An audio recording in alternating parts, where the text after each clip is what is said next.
for Jackson, and he scores! 4th and goal, Utah. Rising is in for 2 in the lead. Rising up the middle. He's in to beat undefeated USC.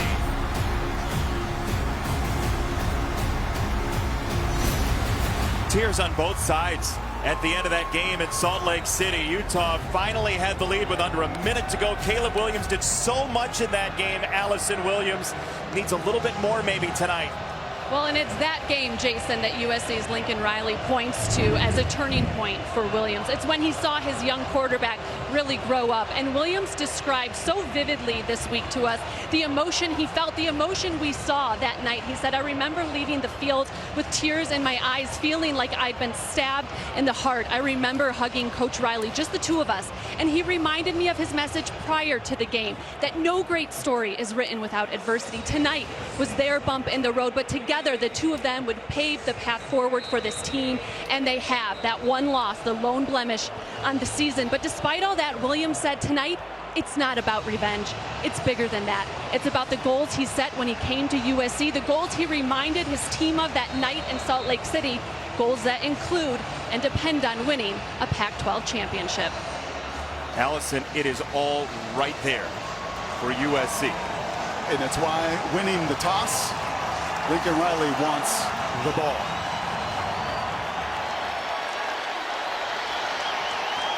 However you are dressed up for tonight's game, get ready to get into it.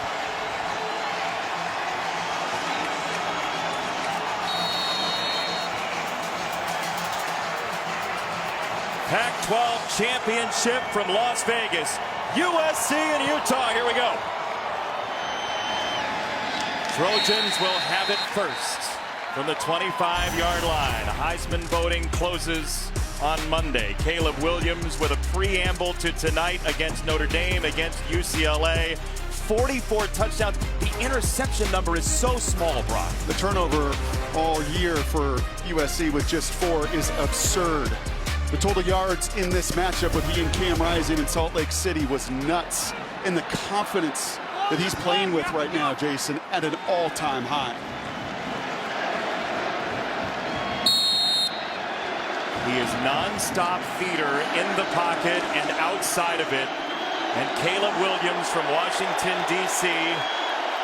has the ball first for USC tonight. And he escapes, as we expect to see all night. Those shoes of Caleb Williams down a sideline. It's a gain of 11. And here is the USC offense. Some movement on this offensive line due to injury. No Andrew Voorhees, the veteran. He tried to go. He could not go. So they've slid some pieces around. And Austin Jones, the last couple games, no Travis Dye, lost for the season. No problem. Back-to-back 100-yard efforts.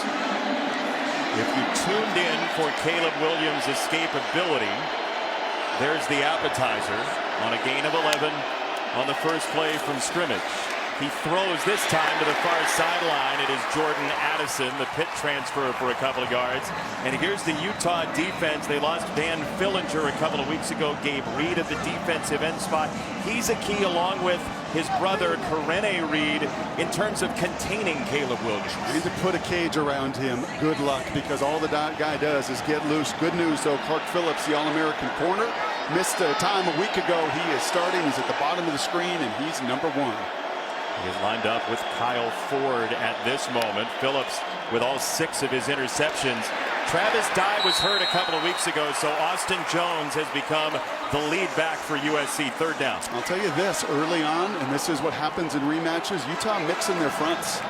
They are playing some 3 down, playing some 4 down, trying to present to Caleb Williams some different pictures. Some of it may be injury related, but these are the little wrinkles. When you know a team inside and out, then you're going to throw a little different curveball at Caleb. USC is best in the country on 3rd and 3 or shorter this year. There's a wrinkle from Caleb Williams up to the line. They may need to burn a timeout here early. Play clock's down to 0, and let's see. Timeout USC.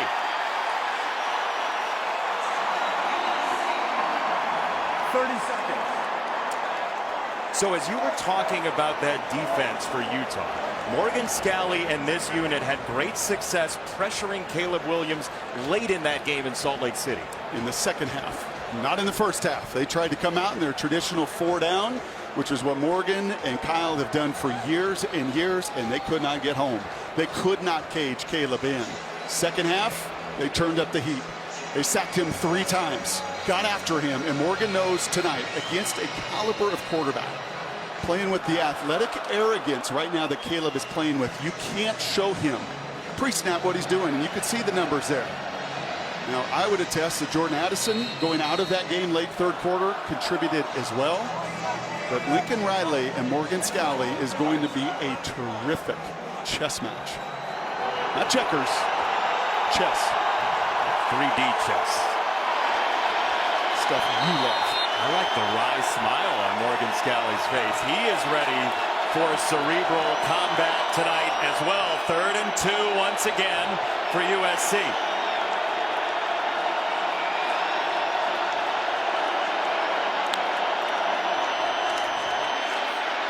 This is Austin Jones, and he is pushed back. We'll check on the spot. USC, for just the 6th time this year, has failed on 3rd and 3 or shorter. They're trying to run behind that left side. They move Dedich over there, and you see that smile. He's not intimidated by this group. He loves, does Morgan Scalley, the competitive will of his team. And here we go. Chess match, piece number 1, decision number 1, 3 minutes in.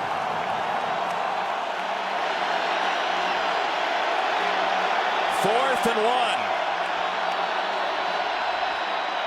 Caleb Williams hopping through, and he's got the first down. Was there any question? No, sir. All night long, in the biggest moments, as USC is going to go a little tempo here, right back to the line, it's going to be 1-3, as it has been the second half of this season as he's hopped his way to the Heisman forefront.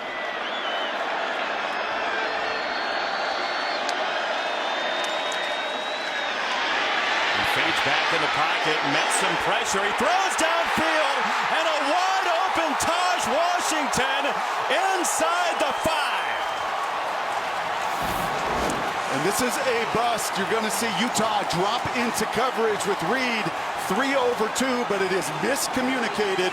And this kid loves to throw off platform. He'll throw it from the pocket, he'll scramble, and he'll run. But man, does he love to keep his eyes downfield.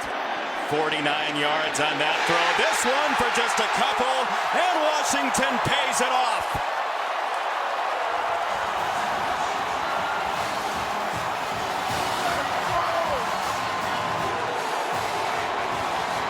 Well, this was effective in the first matchup. Sneaking tight end, sneaking running back, sneaking receivers. So much attention to the run, so much attention on 13. The eye discipline, Jason, is so hard for those defenders on those sneak routes, and an awfully sneaky 6 for the Trojans. Dennis Lynch, the extra point. USC on its first 3 drives in Salt Lake City scored touchdowns. Taj Washington, back-to-back grabs. Caleb Williams of the Trojans, 7-0. After the first enormous decision of the game to go for it on 4th, USC is going to hurry to the line, Jason, and there's going to be miscommunication right here. Right, miscommunication between these two. USC loves this concept, the little vertical switch release, trying to show a different wrinkle to Caleb Williams, trying to play a 3 down front and get 3 over 2, but they don't communicate, and it is a bust that Utah cannot afford. USC asked for the ball after winning the toss and now has its 8th opening drive touchdown this year. Utah, for the first time, will have it from the 25-yard line. He is a California native, Cam Rising, who was hurt in the first USC game. Kyle Whittingham said he feels as good as he has since then as of this week. Another guy who protects the ball well, but they need him. Kyle Whittingham knows this. They need him to run. Said point blank to us yesterday, 70 to 90 yards rushing. You see in the first game, 60 and 3 touchdowns. The touchdown on QB power on 4th down, the scramble for the 2-point conversion, and there's just something about playing these guys on the other side the Southern California kid loves. He has been awesome against USC, and he has a full complement of weapons tonight because Devon Vele and Dalton Kincaid are in, along with this offensive line, with the very sturdy sophomore and violent sophomore Keaton Bills at left guard. Vele is in. Kincaid is in. Jaquindon Jackson will see a lot of tonight, the former quarterback. Told us point blank he'd be a feature guy. I won't be surprised to see him in the Wildcat a bunch too. On this opening drive, it's been Mekhi Bernard in the backfield. And it will be a second carry, and this is a gas for Utah. You figured they would want to run the ball early. And if they run it, in which they've done very well, it's been this side of the line. That left side, you mentioned Bills, he's the glue. The best lineman's Daniels, the left tackle. And that is a straight wash away. You are moving people off the ball. And Jason, that's why this sets up so well tonight. Styles make fights. You saw the speed and the dynamic explosion of SC. There's a sign of some of the power and strength of Utah. Cam Rising's first throw comes right down the middle. It is on target into USC territory with Money Parks. Here's a little Cam Rising saying, you know what, from a timing perspective, I get it, Caleb. You may be a little more dynamic, but I got great feel. Staring down that stunt that is right in his face. But he gives his guys time and again chances to win. And I'll tell you, Jason, we have seen Cam a number of times. The bigger the stage, the brighter the lights, the better number 7 plays. That absolutely went for the first meeting in October. This is right over the middle. He got it away to Mekhi Bernard off a spin. He drives the legs for a first down against a USC defense that gives up more than 6 yards per play. Tuipulotu was very quiet in the first meeting. Number 1 in the country in sacks, second in tackles for loss, but in Salt Lake just half a tackle. Shane Lee, the transfer from Alabama, the leading tackler for this crew. And this is the one personnel change from the first matchup. They moved Bryson Shaw, a little bigger body to the boundary safety. And match up better with these physical receivers and tight ends. There's that little pop to Dixon, and it's Jalen Dixon, who stepped away from the team a couple years ago, is back. They need big stuff from him tonight. Watch Laumea, the big right tackle here. Andy Ludwig, coordinator, I asked him point blank why. Why almost 260 yards a game on the ground the last 5 weeks? And he pointed to continuity. Those big fellas, Mokafisi and Laumea, Miley, Bills, and Daniels, time on task together. And you're seeing it on this opening drive. One of the best graded offensive lines in the country this year. The Utah Utes. 2nd and 1 run. Again right up the zipper. And there is Jaquindon Jackson, the converted quarterback. There were 85 points in the last meeting, and we're starting to cruise that direction. And both teams only had 10 possessions. I mean, this went up and down, especially SC. Utah started slower. So this is encouraging for Kyle Whittingham. The second and third quarter, number 1 in the country in scoring differential. Kyle said at times, we've not started as fast. It's taken us too long to get going. Well, this is one heck of a script to begin.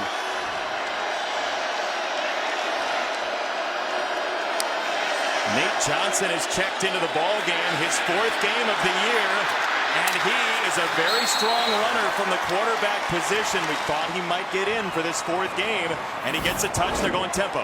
Yeah, a little sneaky here. Sneak touchdown on the other side. Cam Rising. He knows a little something about Hollywood. He puts on a show, and the direct snap to the true freshman. Out of Clovis, California. Rising to throw, little lob.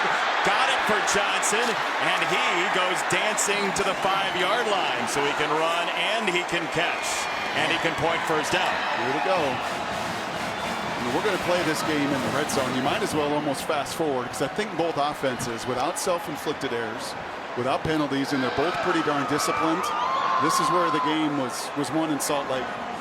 USC was 6 for 6 in red zone touchdowns. Utah was 6 for 8. The only difference, that defining 2-point conversion.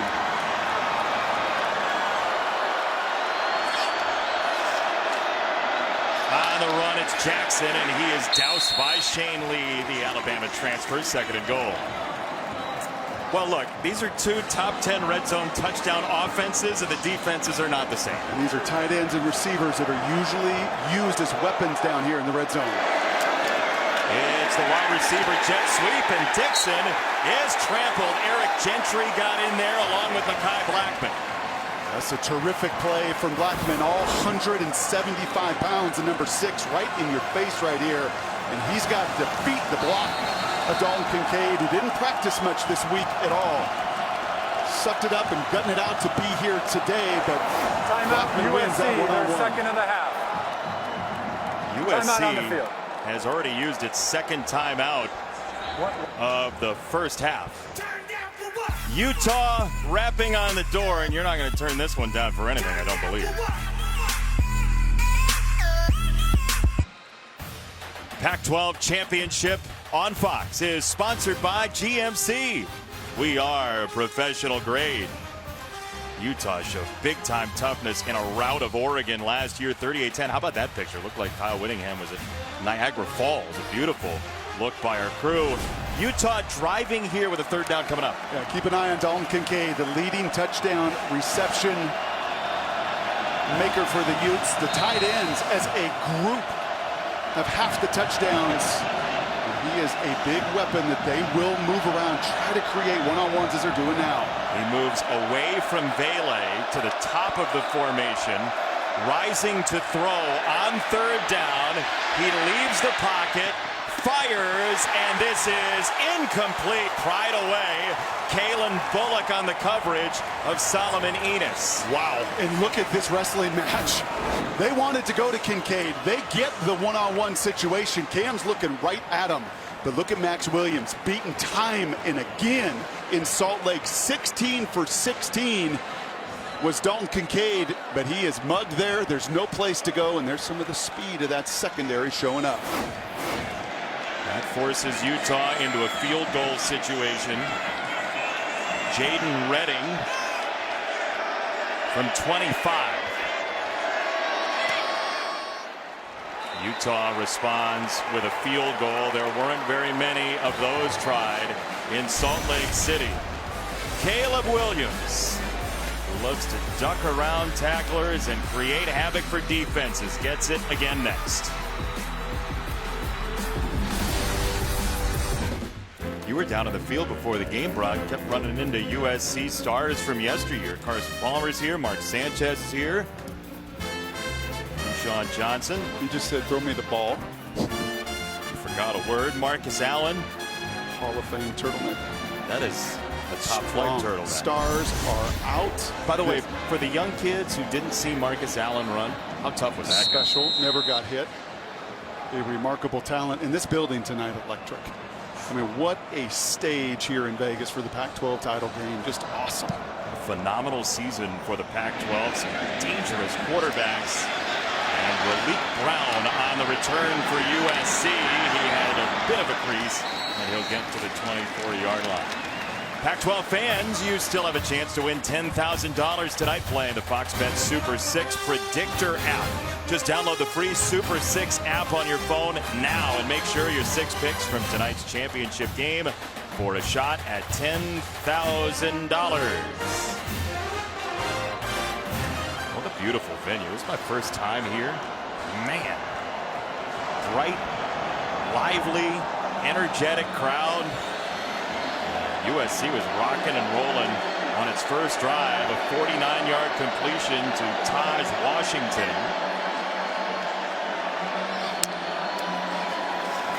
This is Jones on the run, pushing for 5.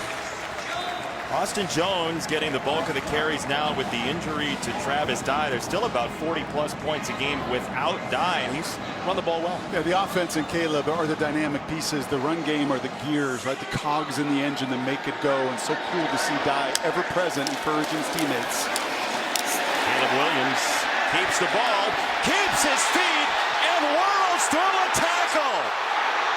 No. That trip to New York could be very fruitful for 13 in USC colors. Yeah, all those QBs that we showed from SC, none of them could do this. He is an elite running back.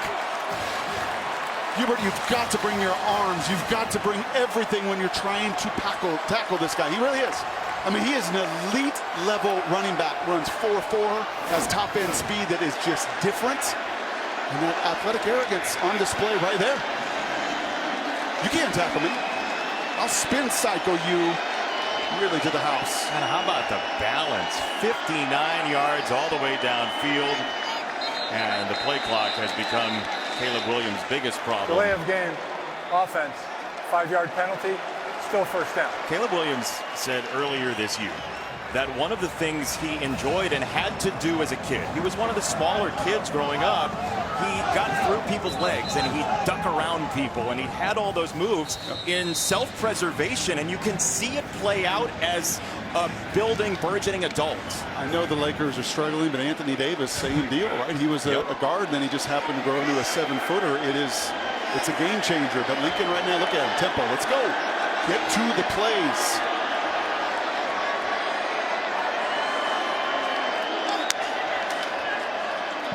Slings it out wide, and Jordan Addison, that looked like a little Dan Quisenberry action. Sidewinder from him. But you see the urgency from Lincoln. He knows who he's facing tonight. He knows what this stage is about to win these championship games and how hard it is to do. You can't take plays off. You can't just give up 5 yards or burn timeouts. The attention to detail, the calm and the fire that he displays. Look at that defense. He knows what he's up against. It's #1 in nearly every category in this conference. That stare he's got could break glass right now on the USC sideline. And win championships by scoring touchdowns in the red zone. Caleb Williams out wide, and that was effective. It's incomplete for Taj Washington, and it's 3rd down and long. Yeah, it was effective because your right guard stumbled. Monheim trying to get out in protection, pressure in his face. You're going to see Monheim struggle there. A good rush by Diabate in the face. They've got to get in the face, the cylinder of Caleb Williams. But not run by him, as Morgan Scalley said. Easier said than done.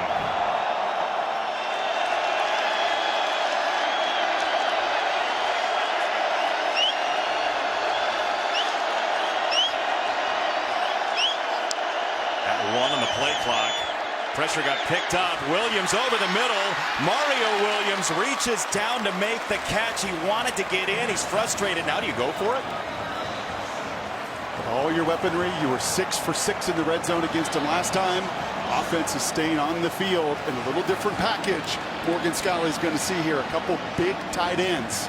And it was follow in the first matchup for Lincoln Riley with 2 touchdowns in the red zone. This is not game night. This is not just your regular charades. This is a fierce game of charades. This is trusting your best people on this team, which are your offensive players.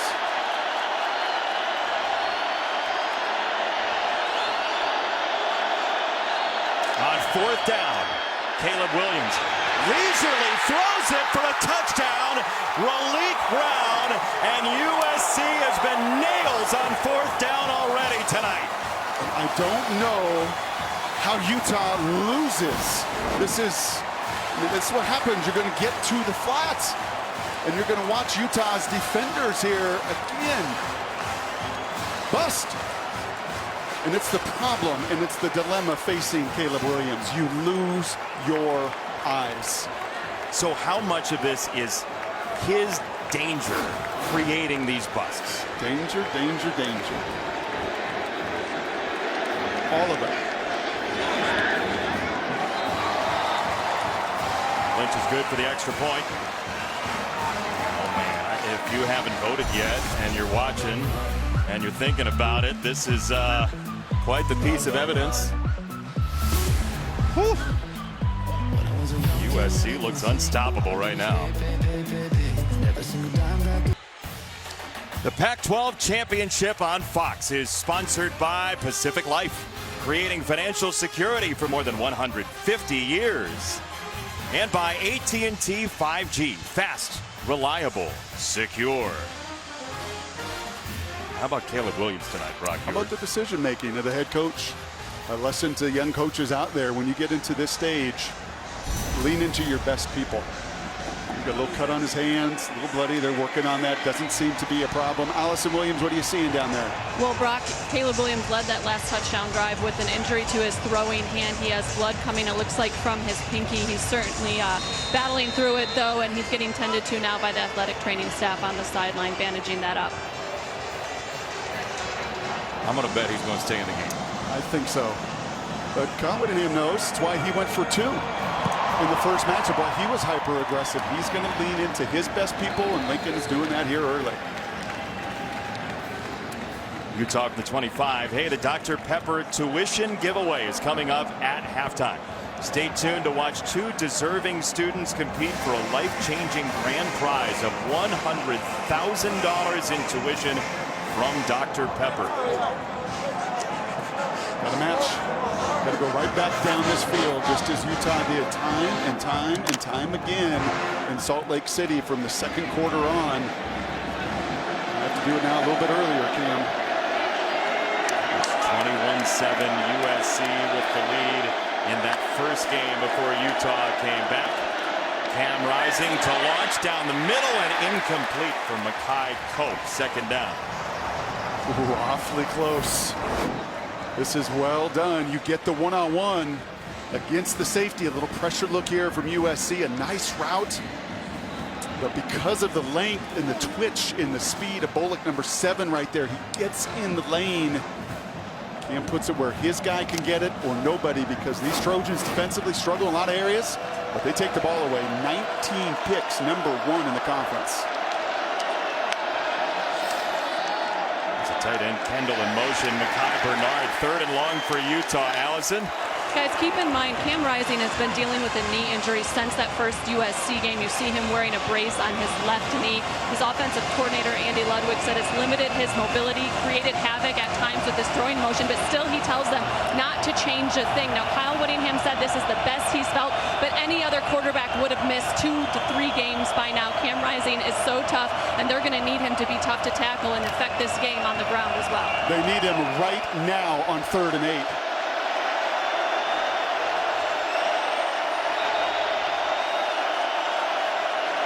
Nobody back there with him. Some movement on the USC line, and it is a screen that's lobbed in there, and it's incomplete.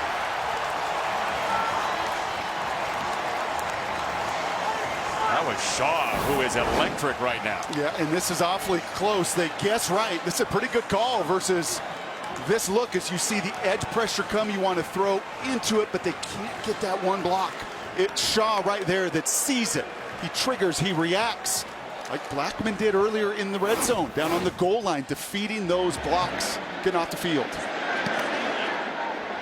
Field goal on the first drive for Utah, now a punt, and a fair catch at the 25 for Jordan Addison. Caleb Williams to this point tonight, your thoughts? Everybody's got a play until you get punched in the mouth. Well, let's cage him, keep him in the pocket, right? Wrong. Because he can't do it, number 1. The amount of weaponry and creativity that these two have in year number 2 between Lincoln Riley and Caleb Williams, and ultimately the trust. Right? Lincoln's learned, like, I just trust this guy. Maybe last year at Oklahoma there were times like throw it, you know, come on, play with some urgency. And now the ultimate trust factor. Kind of like Andy Reid with Patrick Mahomes. Like, you've watched that evolution and growth, and it's been a much longer growth. But much like Andy, I'm sure, shakes his head sometimes. Well, it's not how the West Coast draws it up.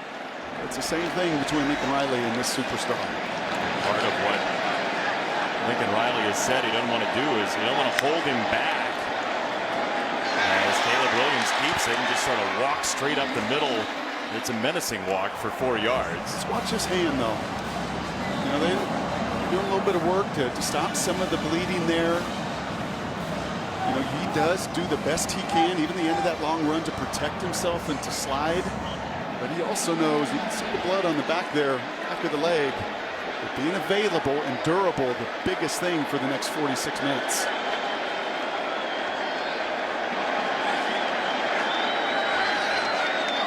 Scraped up Caleb Williams on 2nd and 7. Quick throw, that was low, and it was rescued by Washington, who gymnastically goes through Hubert to about the line to gain. And those are a couple low throws. Mario Williams on 3rd down was low. Mario digs it out, Taj Washington, that is low. Taj digs it out. And again, you can see that blood is real. It looks like it's on that pinky. That is no small cut. That is a deep cut, and those are a couple low throws. A little uncharacteristic on these short routes. What's the biggest danger for a quarterback as you deal with it? You just got to have that feel, Jason. It's a run for Jones. Feel of the ball? Absolutely. Your thumb, I think, is the single most important. You're seeing that with Aaron Rodgers. Right? That is the most important grip. That pinky, not necessarily as much. You've seen guys, frankly, Steve DeBerg years ago played with a broken pinky on his throwing hand. So it can be done. But I think he also knows how much contact do I want to put myself in time and again. Thought they might just let the first quarter run down, give him a couple minutes here. His football pants are a bloody mess, and they will snap it. Williams climbing the pocket to sling it down the field. Right there, Mario Williams, first down. Oh, looked pretty good. Feel, you say? 31 yards on that one. Caleb Williams and USC making a case individually and together.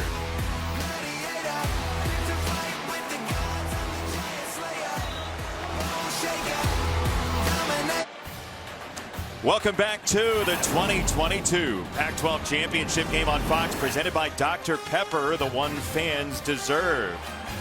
Here in the glitz of Las Vegas, Caleb Williams and USC driving again. They put so much stress on a defense. He just chews on that mouthpiece like Steph Curry, calm, cool. And now he has eaten up more yards than anybody in a single season at heralded and revered USC.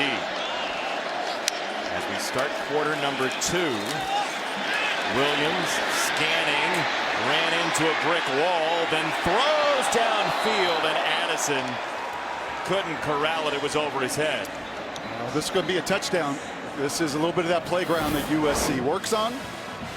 You're going to see him just dance and dart, and it's outside the pocket that he's most dangerous. Terrific job by Addison reading the room, and he takes it deep.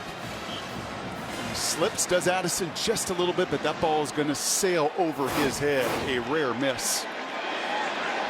Leading to a 2nd and 10.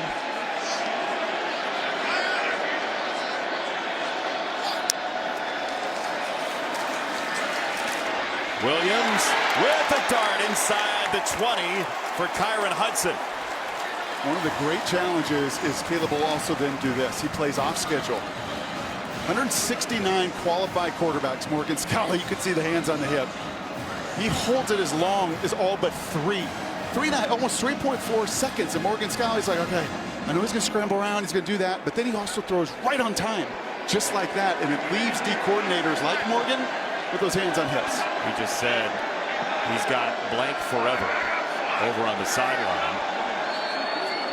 It's too long of a time for the Utah defense. Another sidewinder. But then you want to blitz?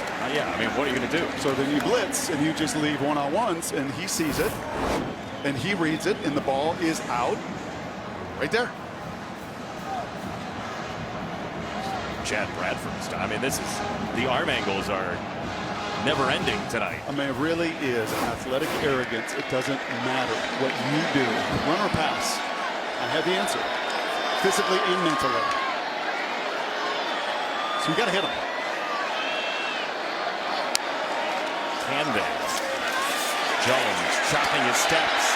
Once again staying upright, a USC back. This one is Jones in 1st and goal. And then you've got to deal with 13, so much attention, and we've seen this multiple times at the basics right there for Karene Reed. Stops his feet. Jones does not, and he runs right through that tackle. Just enough run to be dangerous. Back-to-back 100-yard games. Play the game from the inside out with a multitude of weapons, and it leaves defenses, not just coordinators. Look at the DBs right there. Same posture with hands on hips. Play clock tripping down again for USC with only one timeout left. That's Addison in motion.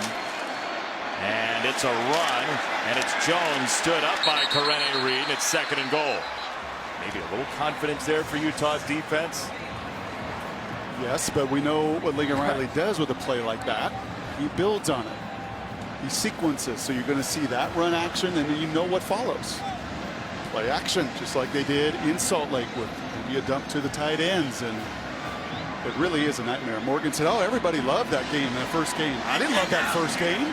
42 points as a D coordinator, no fun for him. No, I believe the word he used was torture at points that night in Salt Lake. Jet tight end 83. Hello. He scored twice against Utah the first time. Caleb Williams back in the end zone, and the hat is in, so it's incomplete. It was Malcolm Epps the target, and he could not make the catch. On that back end line, again, a throw where his guy is going to get it or nobody. You'd love to see that huge, massive 6'6" target get a little closer. Get a little closer to Cole Bishop and trust your QB is going to put it where you get it and no one else. Huge play.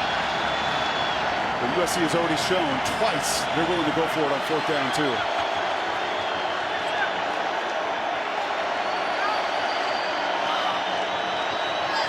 Third and goal here.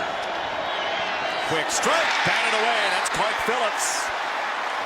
The outstanding corner for Utah. Man, is he good. And it looks like SC is going to bring on the unit just one-on-one.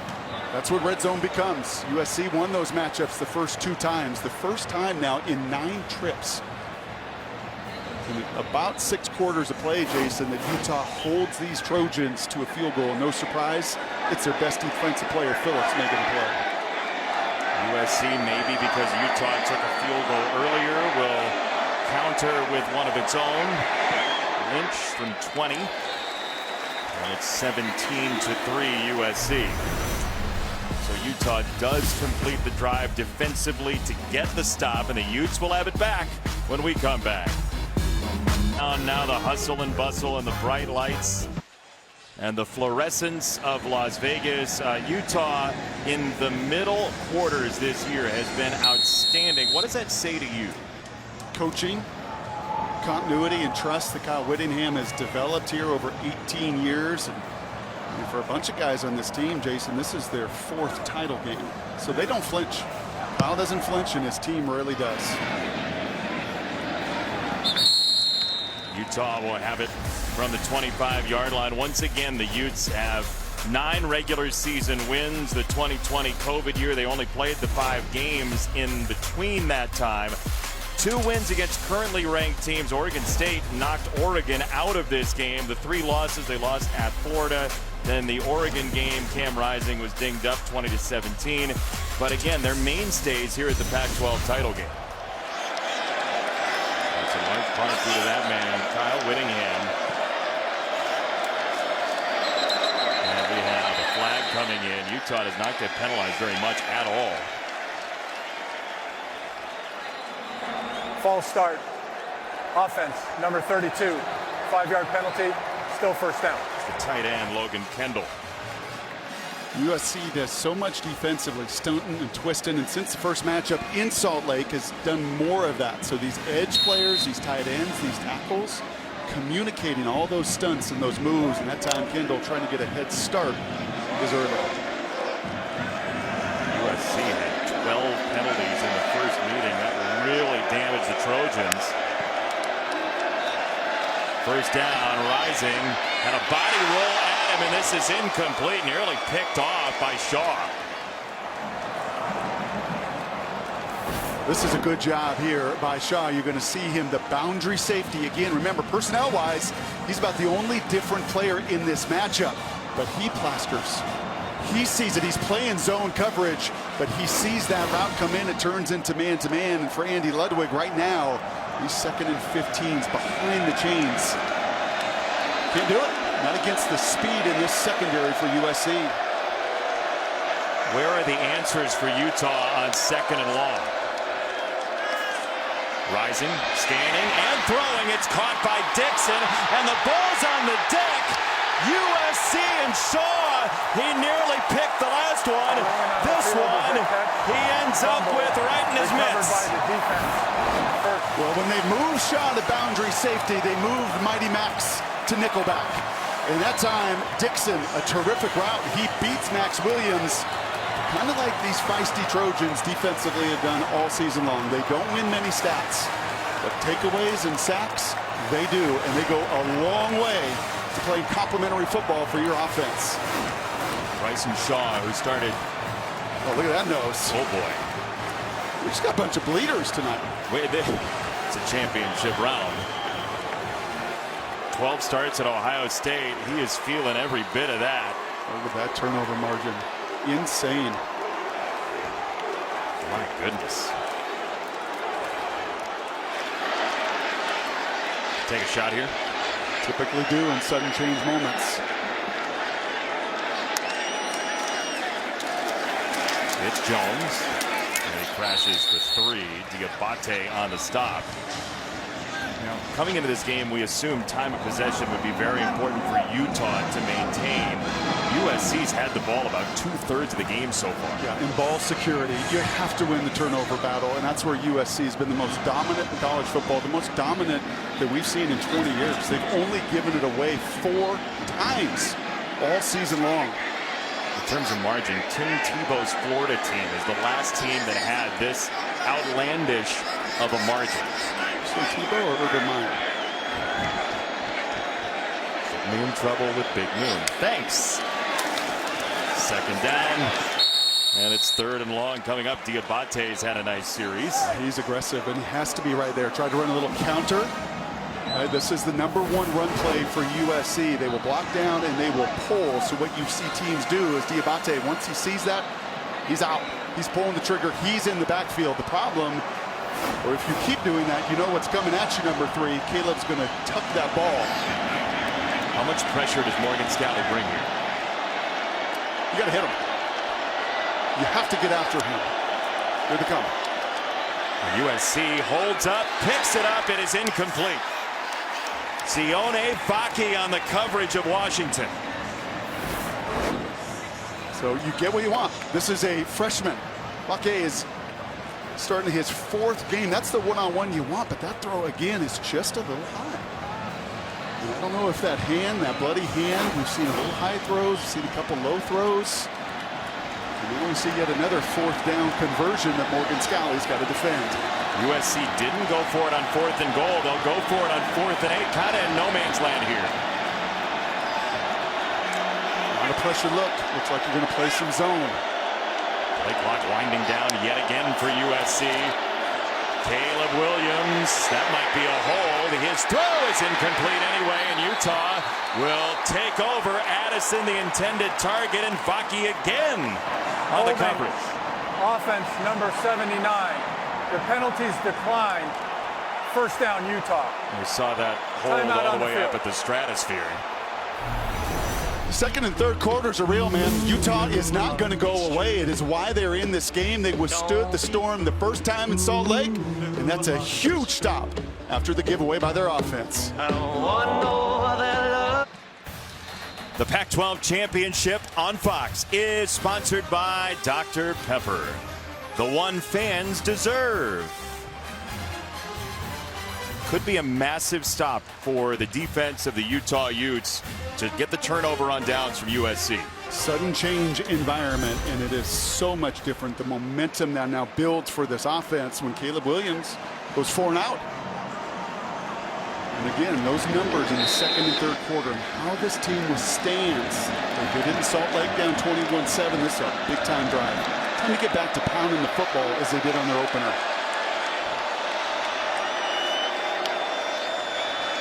Play action from Rising. He lobs it over the top, and Dixon on the catch and run down the sideline. And Dixon looks like he's got a Utah 1st down. So you show that big, heavy action, multiple tight ends. And whether it's the running backs today, some of these slot receivers, you come underneath that formation. But I bet you Kyle had a little talk to Andy and just say, hey, listen, we've got to possess the ball. You saw the time of possession difference, and Kincaid's watching right now. That opening drive, they mixed, they matched, and they moved USC. You've got to get back to that. Dalton Kincaid has not touched the ball as yet. That's Yasmin in motion, the tight end, and it's Mekhi Bernard taking over for Tavion Thomas, who is no longer with the team as of a couple of weeks ago. 2nd and 6 on schedule. Everything open to you. I think Kincaid is trying as best he can to cut it out. It's hard without practice time. Vele's doing the same. Those two guys, very, very little practice. And even though they're talented enough to get by without it, you always benefit with those reps on a short week. It's another run. It's Bernard right up the gut.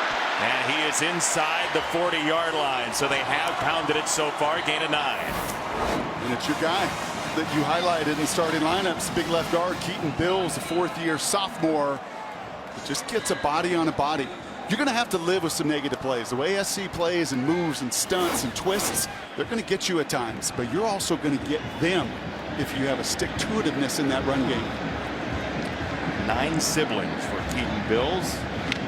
Fighting for food at that team.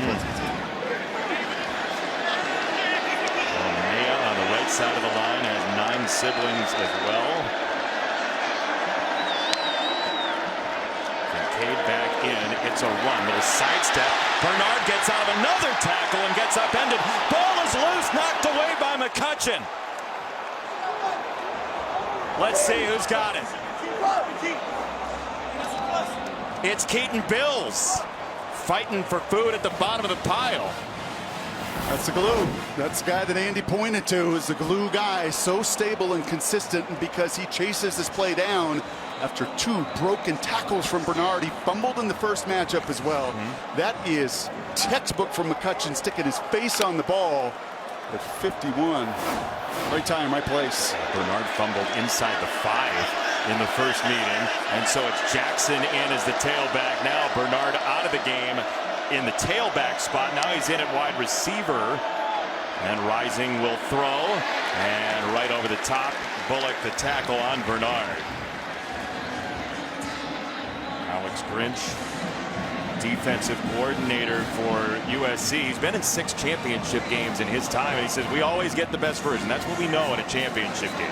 And he's mixing and he's matching. He knows in the first matchup there are 19 missed tackles, 300 yards after contact and catch.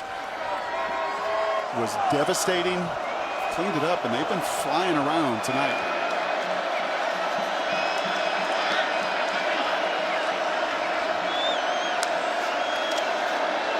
The motion from Dixon. It's a run for Jaquindon Jackson, the converted quarterback who scored 3 times last week at Colorado. They love his toughness and how much he adores playing football. Duncanville High School, same high school as Barry Foster. You see, he's a freshman, and he is right in the middle of that.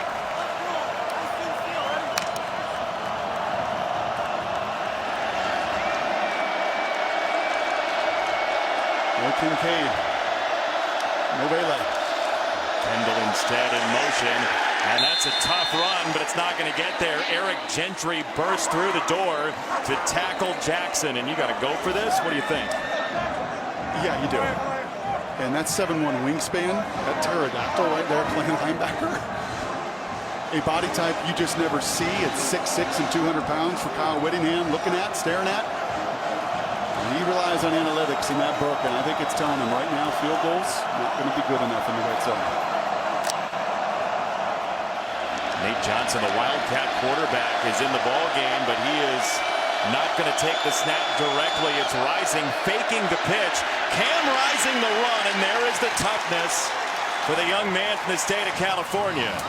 Seem to remember QB power. Do you? Yeah, I think it was like on 4th down that they ran that play to score .41. It was a scramble that scored 43. But this is the +1 in the run game that you get with a willing, tough sucker at quarterback. And this is what defenses haven't seen really the last couple games, is Rising in the back of your mind with the wheels. A much-needed 5-minute drive for the Utah Utes. On the run again, Cam Rising, and he is dumped hard. McCutcheon sort of set him up in the air to get spiked down. Yeah, it was a McCutcheon-Peely sandwich. Not fun. What number is that on the menu? Well, it's number 345, as in pounds of number 91. These guys are flying around, playing a lot of personnel, but this is exactly what Utah had to have. 7 runs, 2 passes, pounding the football, moving the men of Troy. And giving the defense a moment to take it in instead of constantly be on the field.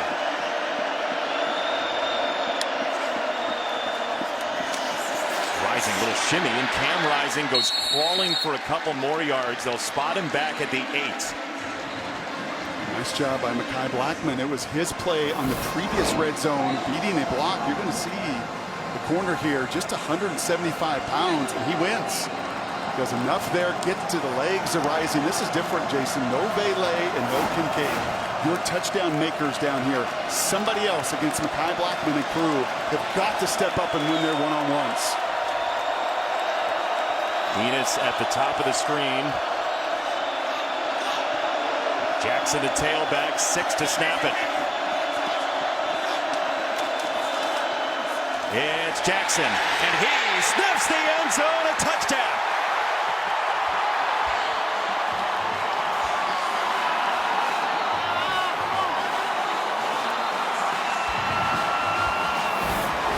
Do a lot of damage to the left side. Not this time. Look at the blocks here of the tight end, Kendall, the right tackle, Almeida, getting into the bodies, moving USC off the ball. In a 6.5-minute drive, dominated by the run game, exactly what these Utes do. A couple of years ago, Jaquindon Jackson was a high school All-American quarterback out of the state of Texas. He was going to stay home and go play for the Longhorns. Didn't work out. He came here to Utah. They had a quarterback. So now he's become a featured running back, and he's got Utah right back in it. Hey, I'm Mike Hill. Coming up on the State Farm Halftime Show, we'll take a look ahead to tomorrow's Big Ten Championship game as Michigan tries to remain undefeated, taking on Purdue. And we'll talk second-half adjustments in this one, USC and Utah. I think containing Caleb Williams might be a part of that, but it's a good one so far, Jason and Brock. You were all over it, Mike, and a lot of interested parties across America and Columbus and Tuscaloosa and Fort Worth about this game and the Big Ten game with Michigan tomorrow against Purdue. I'll say this, it was touchdown, touchdown. Field goal stop in sudden change. Stop some of the bleeding. Just like that right hand of Caleb in the nose, a shot. Rolling Brown from the goal line on the return for USC. Trying to get to the edge, cutting it upfield, and he's across the 30 with a marker coming in. So look, this USC team, Lincoln Riley put up the signal. In a world where transfers come flying to the Hollywood Hills, USC brought in so many different guys. Everybody said, will they be cohesive? What will the offense look like? Well, it's become a world where USC has beaten just about everybody. That late arrival there wearing number 13 with the cape is a pretty good idea too. But it was interesting talking to Lincoln Riley about the way this team was made up, and he said what about what he wanted from them. If there was a hint that it was about an individual, they were not going to be a part of this. It had to all be about getting USC back. It was a holding penalty against the Trojans, so USC will start from inside the 10 at the 9 with 3:46 and 1 timeout here in the first half. Caleb Williams on the throw, down the sideline right there, Kyle Ford, another big play for USC. This is just a tremendous route, okay? We saw it earlier for the chunk play as well, and you're just getting lost. You're just losing your eyes.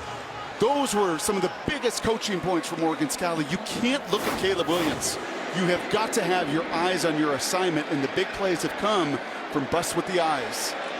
And Morgan Scalley said he's not going to throw the ball to you. So looking at him is not going to do you a whole lot of good. It's gained at 34. And it's Williams to throw.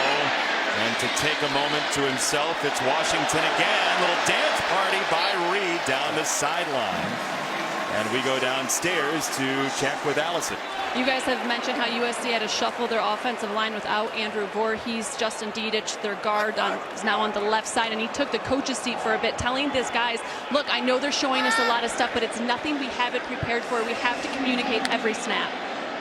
Feeling of readiness down there for USC. And what they're talking about, Allison, look at these the defensive linemen for Utah. They typically play 4 down. That's what they like to do, but they're mixing 3 and 4. They're mixing rushers, and you have to communicate.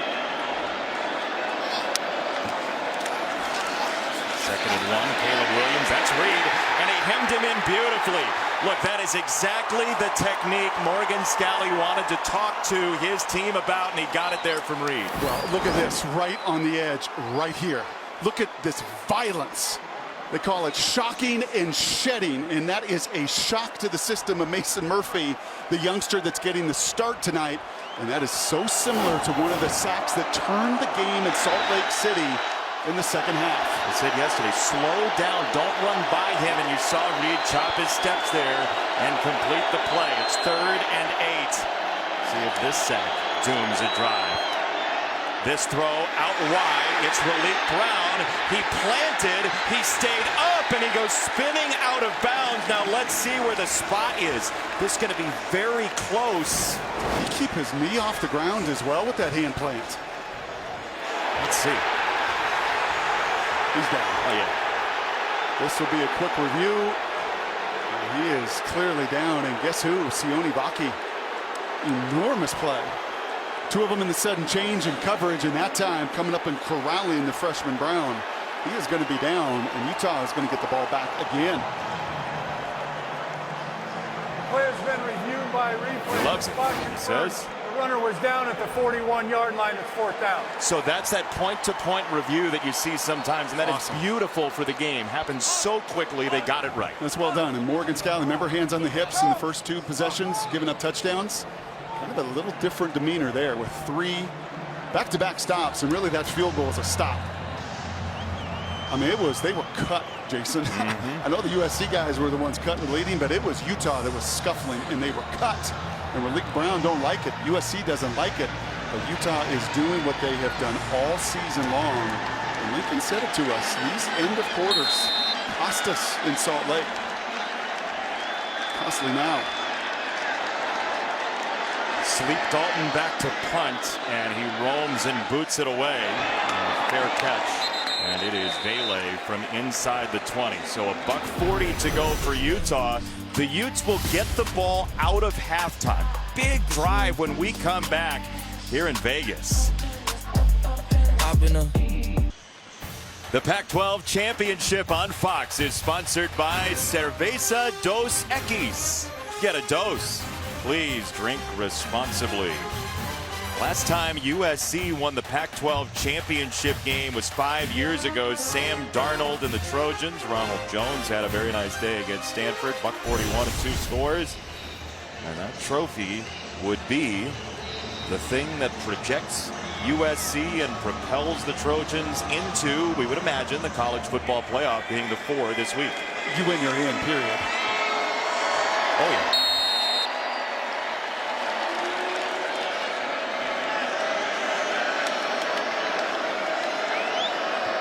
First down for Utah. USC has only 1 timeout, so Utah is really in control of the clock here. And the first catch for Dalton Kincaid, who had 16 in the first meeting. This one goes for 12. Very similar to a lot of them in that first matchup, just finding the void in the zone.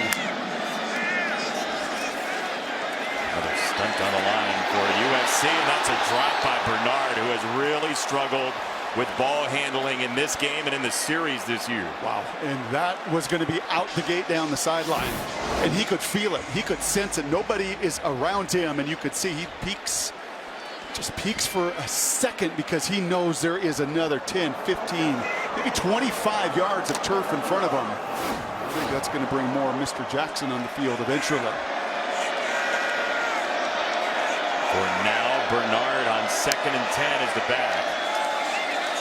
Rising, launches, single coverage, incomplete. Money Parks was the target. Jacoby Covington was the corner, and it's 3rd and 10. Remember, money was money. with a 49-yarder, and this is just straight one-on-one. Covington's got his eyes in the background. He's beat off the jump. I think just a tad more air is a QB there. When you've got those one-on-ones, give your guy a little more air. Cam knows it, so he can adjust, and if anything, allow that DB to run through and maybe pass interfere. You can't overthrow those one-on-one shots. Good third down defense in this game so far. The peril here is USC could get the ball back. No dice. Rising to Bernard. First down, Utah. And there is just nobody. That is not a sound zone defense. Some movement from USC, but they basically void an entire zone, and the Utes take advantage.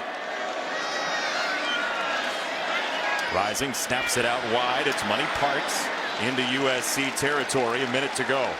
You do not need to be in a rush with 3 timeouts. You do not want to give the ball back to USC. You see this in the NFL so much more. Sometimes fans screaming to get and play faster. That's a laser beam for Dalton Kincaid, and he drags USC along for the ride. Bullock as well. Kincaid gets tripped up at the end of the play. He wants a flag and timeout Utah. He says, holding on to me. Good lip reader.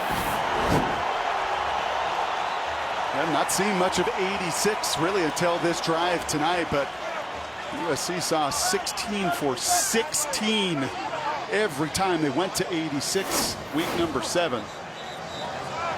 All right, let's take a look at our Pacific Life game summary, sponsored by Pacific Life, creating financial security for more than 150 years.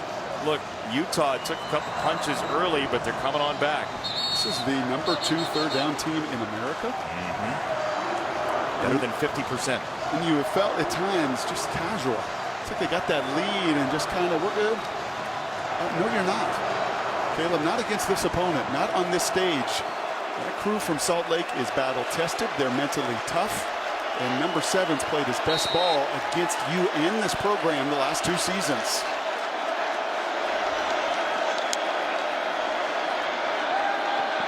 Rising steps up. He got hit as he throws, and it's incomplete. Second down.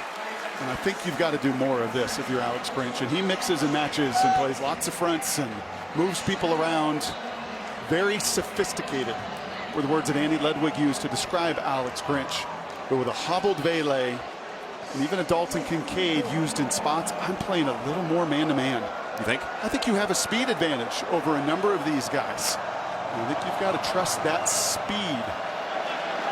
Pressure there, played man. I'd like to see a little more of that over the course of the rest of this game. And no Vele on this snap. Kincaid is in the slot at the bottom.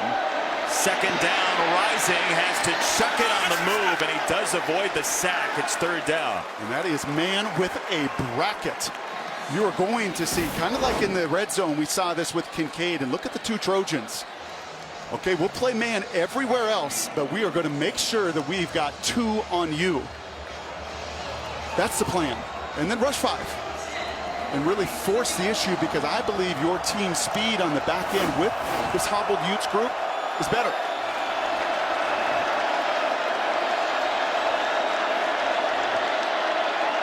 Third and 10. Rising the throw. He's got it to the tight end. And Kincaid does the bull in a China shop routine for a first down. Now, if you play man-to-man and you have third and 10, timeout Utah. Matt Williams at 5'9", 180, you've got to know. You can give up that reception in front of you, and look at Kincaid, man. He is battling. So you're going to play some man-to-man here. It's a 6-yard stick route. You play the sticks. You got to come up and make that tackle. Well, and that was the problem in the first meeting, right? I mean, 19 short of them. routes and yards after the catch. He was over 100 yards. Kincaid was a tight end yards after the catch. It was 19 missed tackles and 300 yards after contact in the run game and after reception in the passing game. Coming up at the half, stay tuned. Mike Hill, Brady Quinn, Reggie Bush, Matt Leinart, Urban Meyer in the State Farm halftime show. Some of the stories they'll be covering, maybe a letdown from Michigan, possibly. Purdue would hope so. And then second half adjustments that are already rolling around in the minds here in Las Vegas. But I will say this, it is very easy for me to sit and draw these things and say, hey, you got to make that tackle. But when you're 5'9", $180, going up against 6'4", 240, and the #1 graded tight end in all of college football, that's a tall task. And here he is to the top of the screen. Once again, they do a good job of moving him one-on-one. A little motion out, try to not allow USC to double him. Bernard joins him, rising to throw with a clean pocket, and Bullock was the closest. And Vele wasn't looking.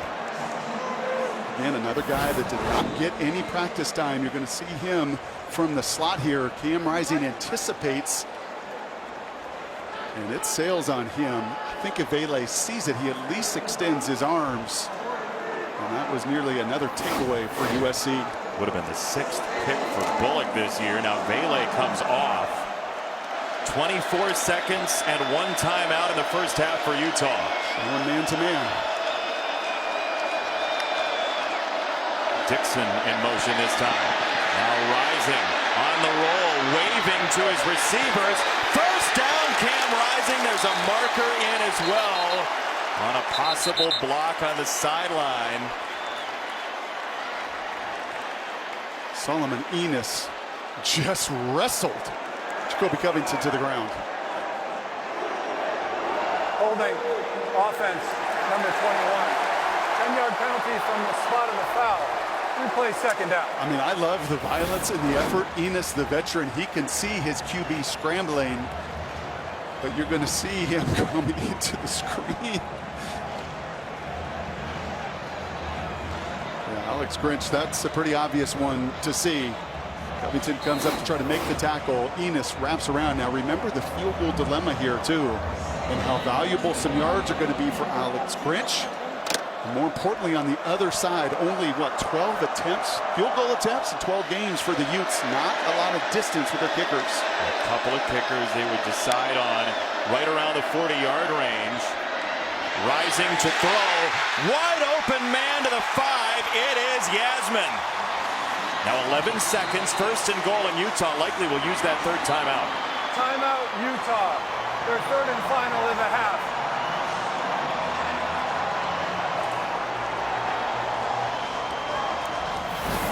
And this is just, I mean, this isn't complex. I mean, this is just an inside crossing route. Max Williams is in between. Am I in man? Am I in zone? As a zone defender, is that turn to man? What you can't do is allow a big tight end loose. And those numbers against tight ends, much like the 2nd and 3rd quarter, look at Cam Rising's twin. Yeah, you know, those 2nd quarter scoring's real. This is real too. And they faced some good ones, Lincoln Riley. Mayor a week ago, this combo in Utah. Ezekiel at UCLA. But boy, is this, and Lincoln knows it. He's that little shake of his head right there. He knows, man, against this opponent, how vital these end of quarter situations are. By the way, we're just seeing Cam Rising's face on the face of every child right now across Utah fandom. What Utah's done with those tight ends, by the way, you talk about next man up, every college coach says it. Yep. Brant Keithy gets hurt, and then Dalton Kincaid becomes an All-American type player. Now Kincaid is dinged up, and Yasmin, the former rugby player, gets him inside the 10. Just 11. You probably cannot run the ball here. You can get Rising on the move, and you've got to throw it into the end zone with no timeouts. And no sacks. Rising launches, end zone, incomplete. Kincaid had it on his mitts. Wow. Wow. This, you can't do any better. You draw it up. Those two have such a connection. Now Tellini, the D tackle right there, was that a little distraction drill for just a half second to getting that hand up in the air? Because otherwise, those two don't miss. Just one drop the entire season for Kincaid with over 70 attempts. Second drop on the drive for Utah. Bernard, now Kincaid, 2nd and goal. Rising steps up and throws to the end zone, and Dixon is in. Touchdown.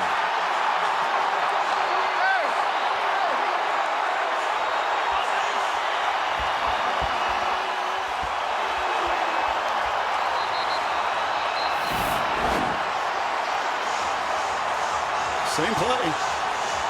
Same component, just find the void in the zone. Obvious touchdown there, and way too much depth.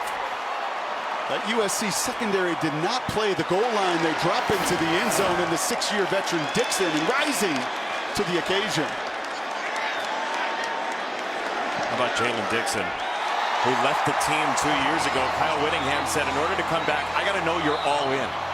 He let him back on the team, and with the injury to Vele, they needed more. They said they had to have more from him, and Dixon has been big so far tonight. How about the poise of Cam Rising, too? Felt like Caleb's got a little casual, and Rising, watch him in the pocket.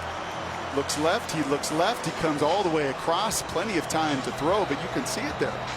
Those USC defenders, if you're playing zone at the 4-yard line, you know what you can't do? You can't drop 2 yards deep and allow that receiver to cross your face and Rising to pound his fist with another touchdown. One guy went to the football out of 3 who were around the football. Correct. And it was Dixon. Zone coverage, you've got to get sticky. Utah is doing it defensively. They weathered an incredible flurry in the first quarter of this game. They dominate quarter 2, and oh, guess what? The Utes get the ball to begin the second half as well. Yeah, Utah right now essentially is playing make it, take it. Here in Las Vegas, USC will pitch it. Now the ball's loose. Somebody's got to get on it. And it is Raleek Brown with a tumbleweed rolling toward absolute disaster. That's the end of the half. Casual versus tough. What's the script going to be in the first title game tied at half? What did you say about Styles? They make fights. Oh, we got one on our hands right now. USC and Utah college football playoff on the line. Mike Hill, Brady Quinn, Reggie Bush, Matt Liner, Urban Meyer. State Farm halftime show is next.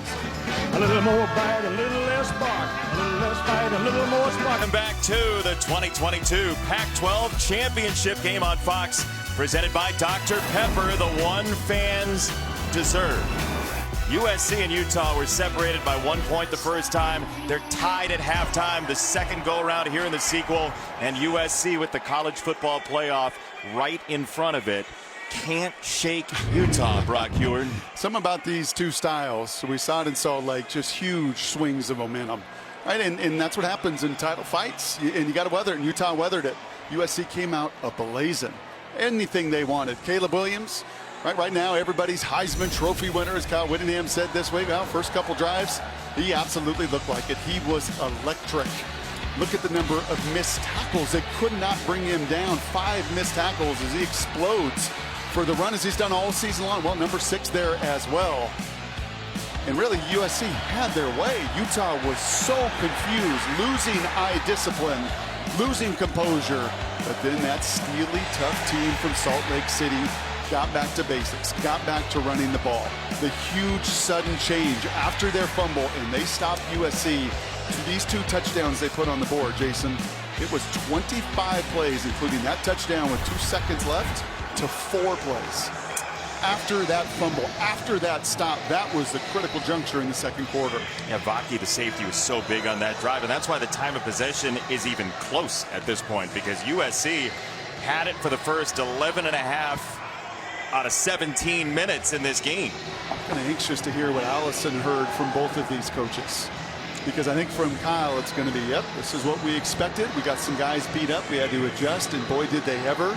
And for Lincoln Riley, I just felt some of that urgency. Right? A chance to go up 24-3 against the defending champs. They didn't, and they gave life to Utah, and they took advantage. 30 minutes to decide if USC will go to the college football playoff. Utah from the 25. Allison, what did you hear at halftime? Well, both coaches were noticeably composed at the half. Utah's Kyle Whittingham said that things turned around for his team because defensively they were able to get some more pressure on Caleb Williams by staying more disciplined in their pass rush lanes.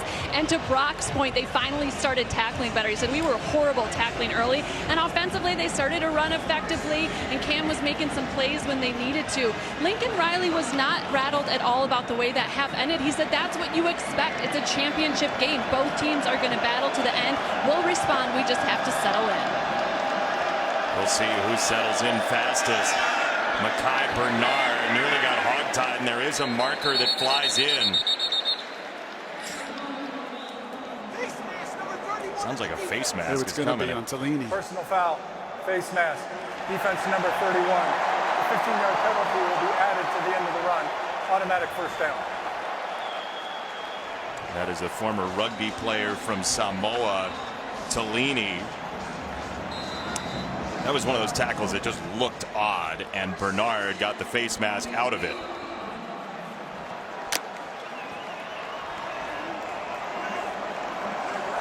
Penalties have been a problem this year for USC, including in the first meeting. It's Bernard, and he is slung back by Nick Figueroa. Utah trying to take a page out of some of USC's run game with a little counter action, and Figueroa says, I see that all spring and fall, and I'm not buying it. And he comes down for the 1-yard stop. It's a big drive. Coming out of halftime, the most dominant team in the second quarter, Utah scored more points now with that touchdown than anybody in college football. And Alex Grinch, I'm curious, adjustment-wise, how much better can they get in some of their zone coverage to tighten the windows when they get to passing downs? 2nd and 9. It's a running down. It's Jackson whirling into the secondary just short of midfield, and it'll be 3rd and manageable. Yeah, he's got some juice, doesn't he? We saw his emotion earlier, and this is the spin cycle, and this is a one-on-one with Shane Lee right in the hole. See ya. Well, you know, when you're not the quarterback, you kind of have some freedom to just go do what you do. Use your God-given abilities. He's got a bunch of them. Former quarterback Jackson, current quarterback Cam Rising for Utah. 3rd and 4. Another run, and that swarmed under. Tui Pelotu finally broke in and made the play along with Peely. They've been so good running to the left side and equally tonight to the right, but right here, Maile and Mokafisi, the center and right guard, do not communicate. And you see that inside rush get home, a tackle for loss for Tui Pelotu, something he did not get in Salt Lake City, in a big stop. What do you think of that call on 3rd down? Conservative.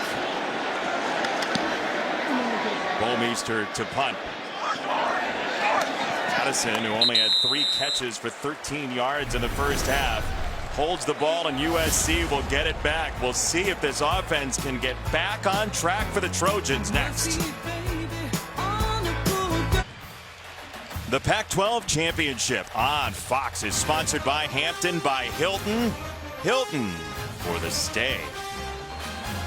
USC has it for the first time this half, and downstairs for Allison on Caleb Williams. Well, Jason, we saw that Caleb Williams had a pretty good gash on his right pinky finger. It was bleeding quite a bit early in that first half. I asked Lincoln O'Reilly about it at the half, and he said he's fine, he's fine. I will tell you, though, just from watching him, you can see it's bothering him, the way he continuously kind of clenches that right hand. It's something he's going to have to play through here in the second half.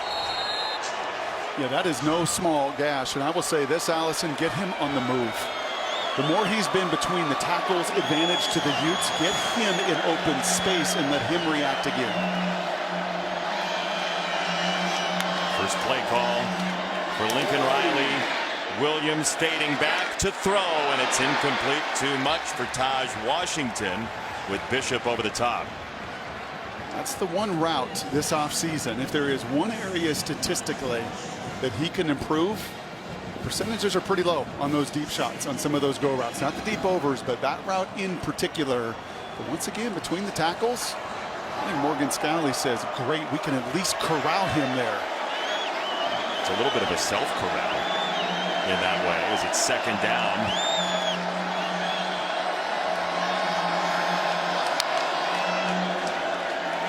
Williams sees the pressure, and again, a controlled rush from Gabe Reed, who scores a sack for Utah. This is a couple times, and this is Dedich this time, where the guards have gotten caught up. He's got to come across in protection, and you're going to see him get tripped up. And right in the face of Williams. They go tempo on 3rd down and 18, and Utah feels that massive championship game pendulum swinging its way. a first down shot, a second down breakdown and protection, a third and extra long. And these Utes are showing you, Jason, why they're #1 in every meaningful statistic defensively in this conference. Get into these championship games, and is it offense that wins? And more times than not, offense versus defense. That trend favors the defense. Vele back to receive. This is not a good punt. To the 48-yard line. Great field position for Utah. Kyle Whittingham used USC's #4 ranking as motivation. The Utes can take the lead next. Moments ago, the Rice-Eccles Stadium moment of loudness has traveled to Las Vegas. So, with love in our hearts, we invite you to stand, smile, and let your two voices ring from the mountains to the heavens. A moment of loudness, exuberance, and joy.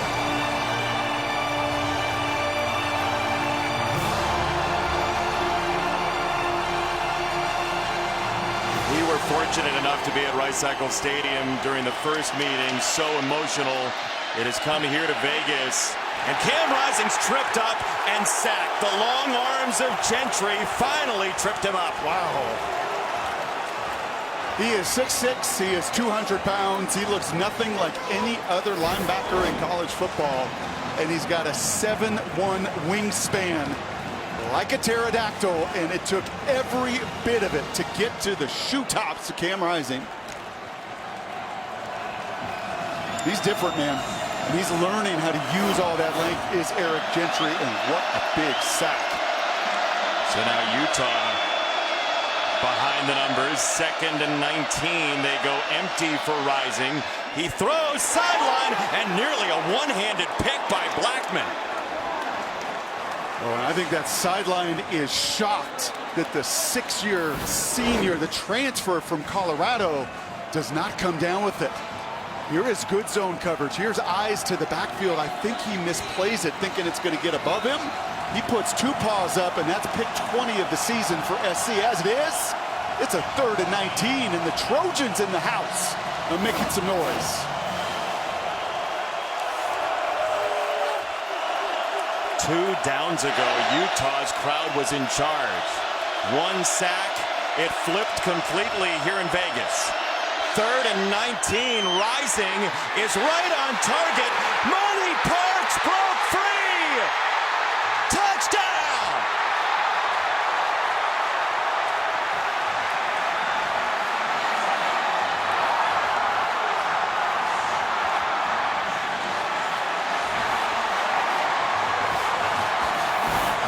Are you kidding me? Are you kidding me on 3rd and 19? Versus 1, 2, 3, 4, 5. The first name's appropriate. To the bank for Utah, and Alex Grinch said to us right at the beginning of our conversation this week, sometimes in that first game our guys were playing a 3rd version of defense where they think somebody else is going to make the tackle or somebody was going to fall. This was a tackle that was right there for the taking for McCutcheon, and Money Parks just skated away from him. Utah by 7. Unbelievable. Well, you know, pretty much everyone's got them winning already and going to the playoffs, and Caleb winning the Heisman, and you know that's already kind of been talked about. So we love that role. We love the chip on our shoulder, the nobody giving us a chance, and we seem to thrive in that capacity and in that world. And so we'll see. Kyle Whittingham thrives in that motivational role too, doesn't he? Grew up in the shadows of the Coliseum, and he never forgets it. Former linebacker over on the sideline. USC will have it at the 25. Allison Williams. How's Caleb Williams? Well, one other thing to keep an eye on with him, he seems to be limping a little bit as you watch him walking on the sidelines. It looks like something with his left leg is maybe bothering him. There was a few times in the second quarter and again here in the third, they've told him to go get on the stationary bike to try and stay warm. He's just, his walk is a little off. We know how effective he is scrambling. That mobility is such a big part of his game. See if it impacts that at all from your guys' Yeah, you can see it, Allison, as he's walking on the field. I saw it on that last series. I was asking to get him out, to get him outside of the chaos where right now Utah is winning. But I don't know if he's able, and remember, it was in this matchup that Rising equally hurt his lower leg and had to fight through it in the second half. What is inside USC? Trailing now by 7. Caleb Williams hit and dropped.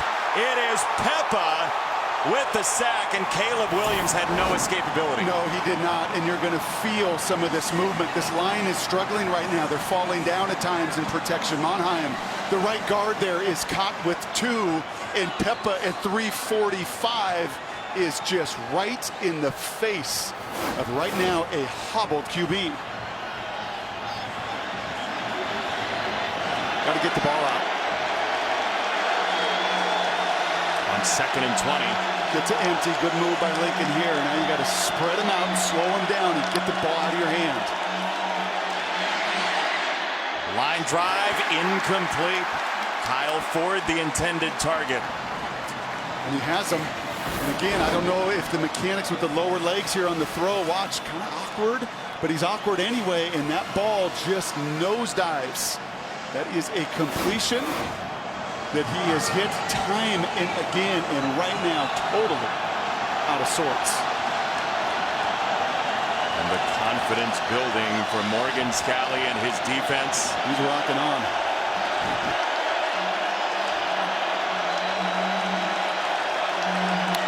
Third and 20.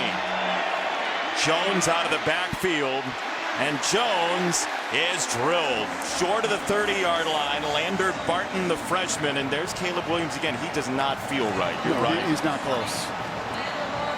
And that elite playmaking speed, that dual threat nature, and I guarantee you know who's watching him walk right now? Morgan Scally and Kyle Whittingham. And they can see a wounded QB whose dual threat nature is tremendously minimized. When you saw Miller Moss in the foreground there as Caleb Williams came to the sideline, Moss was warming up earlier on in the ball game as USC, which had 12 3-and-outs all year, has back-to-back 3-and-outs right now. Check out Fox CFB social platforms to catch all the action in Vegas this week ahead of tonight's game with Samsung Game Week. Jason, I'm looking at these numbers right now, and it is shocking to see the turnaround by this Utah defense. And a big part of it is USC, the #2 team in America on third down, 0 for 7. 0 for 7 and putting the ball in Cam Rising's hands. Now this is time. This is winning time. This is a 6-minute drive. This is pounding the football and stepping on the gas if you're Utah. They had a drive of 6:33 at the end of the first half. This is a wide receiver sweep with Dixon off the spin, hopping past the 40-yard line in the arms of Shaw. And that's Gentry. That's 7'1" wingspan, but at just 200 pounds, you're going to see the linebacker. He sees it. He pulls the trigger. Just like we have seen now for the last 2 quarters, they are missing those tackles. It was the worst tackling game of their season. On average this year, they've missed 10. It was 19 in the first matchup. And right now, Dixon and company are making the Trojans miss.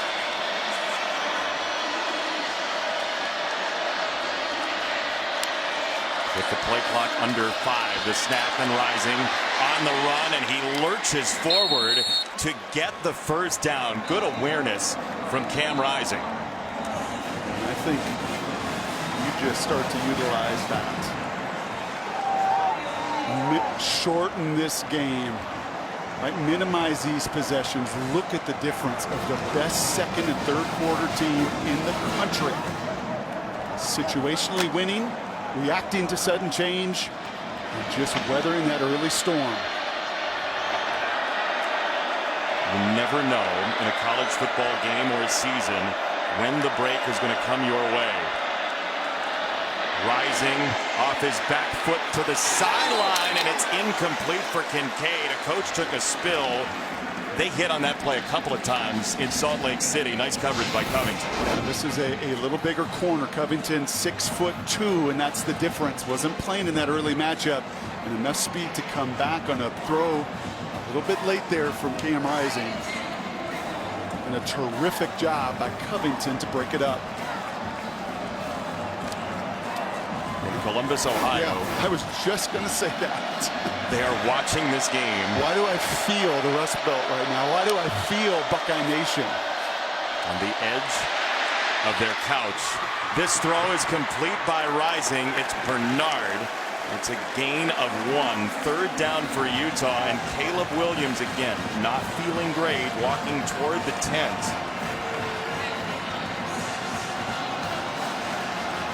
And that is Miller Moss warming up. The redshirt freshman from Los Angeles. He's thrown 14 passes this year, 27 in his career. It was 3rd and 18, Jason. And not to break off the Miller Moss, I don't think Williams going to come out of this game. But 3rd and 18, they found a way. 3rd and 9. Pressure didn't get there. Complete to Dixon, and a really nice tackle by Sierra Wright. There's some of those shots in the first half where you saw the eyes of these defenders and you wondered, gosh, you got to cover. I know you're in zone, but you still have to have eyes to see what's happening in front of you, and that time he does, and more importantly, the tackle and finish. If Caleb Williams is healthy and USC's offense is moving, do you think Utah goes for this? I don't think so. You don't give them momentum or an opportunity to gain momentum, I don't think. Certainly not in this situation with the way USC has been playing offense. This kick is inside the 10 and a fair catch by Addison inside the 10-yard line. USC has a long road. 24-17. The Pac-12 championship on Fox is sponsored by Progressive. One thing no one would ever challenge: protecting your home and car with Progressive. The opulent home of the Raiders here in Las Vegas. Last 4 possessions for USC, and the last 3 really tough field positions. I'm not seeing that since Corvallis. Early in the year. And in Corvallis, they responded. But I will say this, Caleb Williams has picked up this team all season long. Who is going to pick them up in the final 21 minutes? Is it Austin Jones, the running back next to him? Is it Addison or Mario Williams?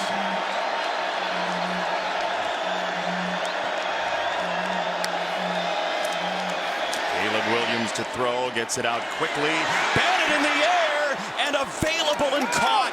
Kyle Ford somehow pried that ball out of the sky before it got picked. Well, there is one answer, and I know it's only a 6-yard gain, but Kyle Ford using his strength and his will and his fight to corral it. But where is Jordan Addison and Mario Williams and Taj Washington? Those 3 are your difference makers.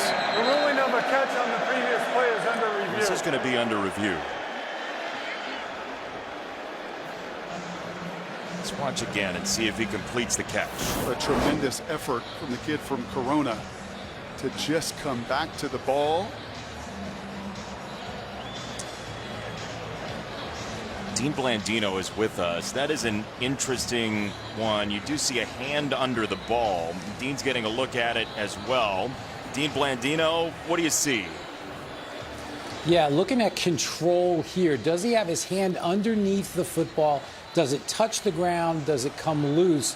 Really close play. I haven't seen anything definitive yet. It was ruled a catch on the field, just a short gain, but replay felt they wanted to take another look.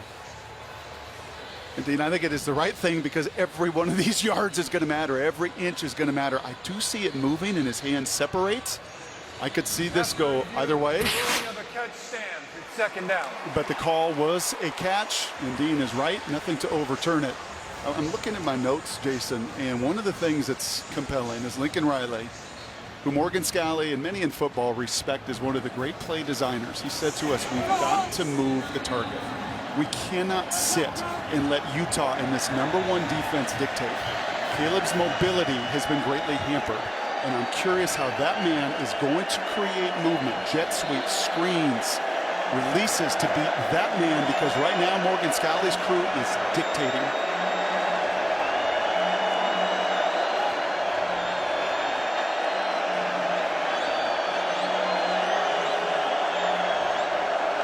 Motion from McCree, the tight end.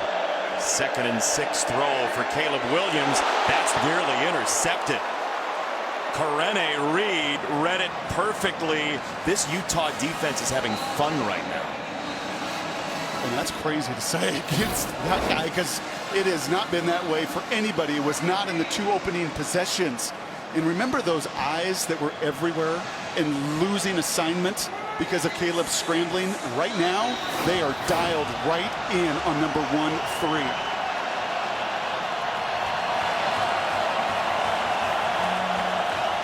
The best fixer in college football, Caleb Williams, is playing in a single dimension. And it's almost odd to watch considering what we saw last week against Notre Dame. Williams tipped and incomplete. The umpire got in the way. Taj Washington was the target. 4th down. And that limp is getting bigger, and the execution is crumbling around him. Taj Washington has been awesome down the stretch of this season. You get what you want, everything you want. That is a catch and run 1st down. Taj knows it. And this offense is deteriorating.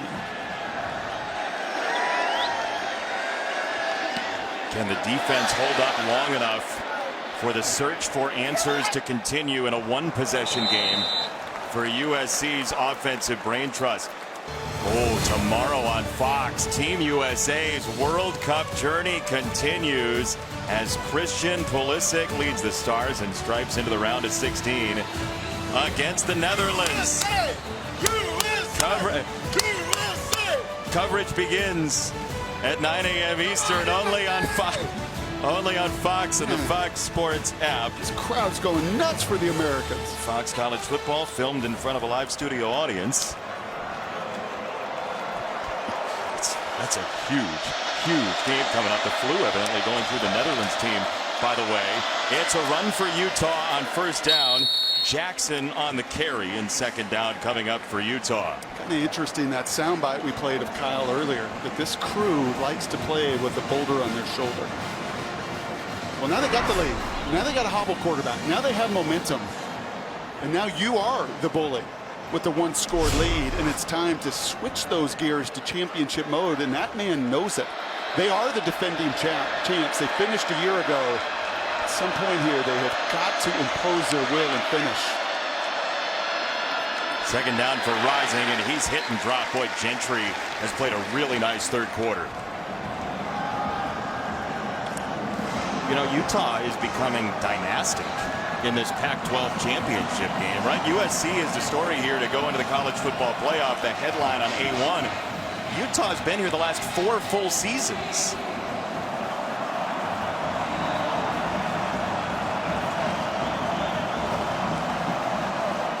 Right around where they bogged down last time. Down to block 49. Oh, it's a snap that shocked Cam Rising. Now he breaks it down and rolls out. Rising steps through and gets absolutely demolished. Oh my gosh, what a hit. That was Raylan Goforth that just lit him up. The helmet came off. There is a marker down on the field. It was just a blur coming through. Is he smiling? Holding. Defense. 10-yard penalty added to the end of the run. Automatic 1st down. It is a 1st down. That's called a legal hit by Goforth. Number 7 of the offense may not participate in the next down. Dean Blandino is watching this. Dean, what do you see? Yeah, looking at this, remember, Rising is not a defenseless player. He's a runner, so the only type of targeting we can have here is with the crown, and it looks like the helmet just gets off to the side, and he turns it to the side. I don't see crown contact here to make this targeting. I see hair flying, spit flying, a QB somehow smiling after the biggest car accident we have seen tonight, and there was an obvious hold on Max Williams, by the way. And listen to this car wreck.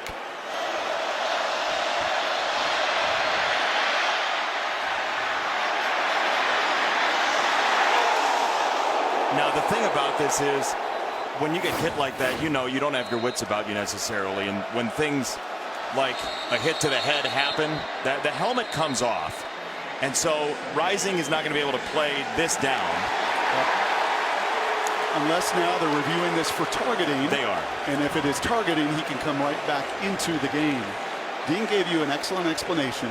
He is a runner. He is not defenseless. So it has to be the crown of the helmet. Kyle's probably asking, how in the world did his helmet pop off if it wasn't the crown of the helmet to that chin strap? All right, Dean, we're going to watch this again as they have stopped it to review. What do you see as we watch it a couple more times? What are you looking for, crown of the helmet?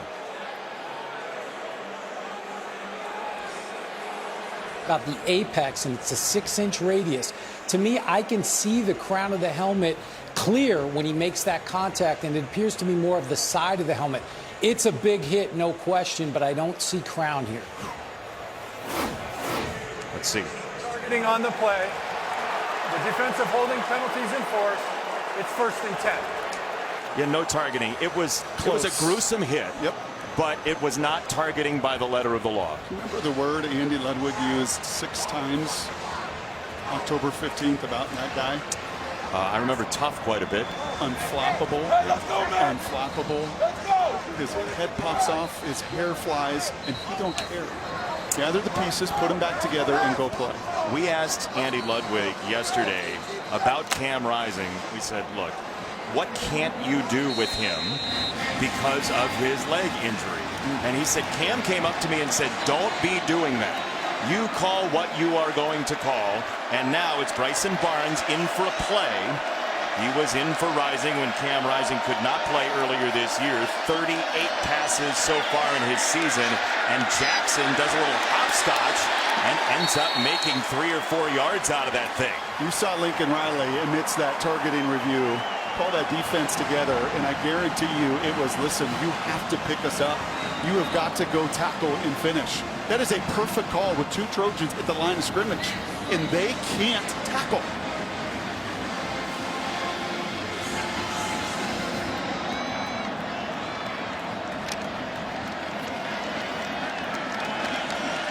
Starting to slip for USC. 2nd down and 6. Rising throws, and Bernard off the juggle ends up with the football and gets stonewalled across the 25. Whew. Yeah, look at this window. We call this a little Texas route, a little angle route out of the backfield.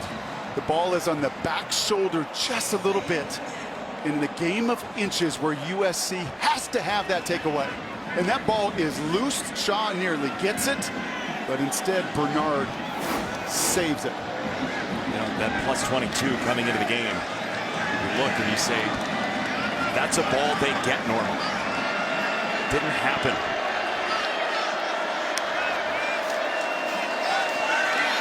Cam Rising right back to the ground, and he slips. There is a flag coming in at the end of the play. Holding. Offense. Number 78. 10-yard penalty. Replay 1st down. It's Laumea.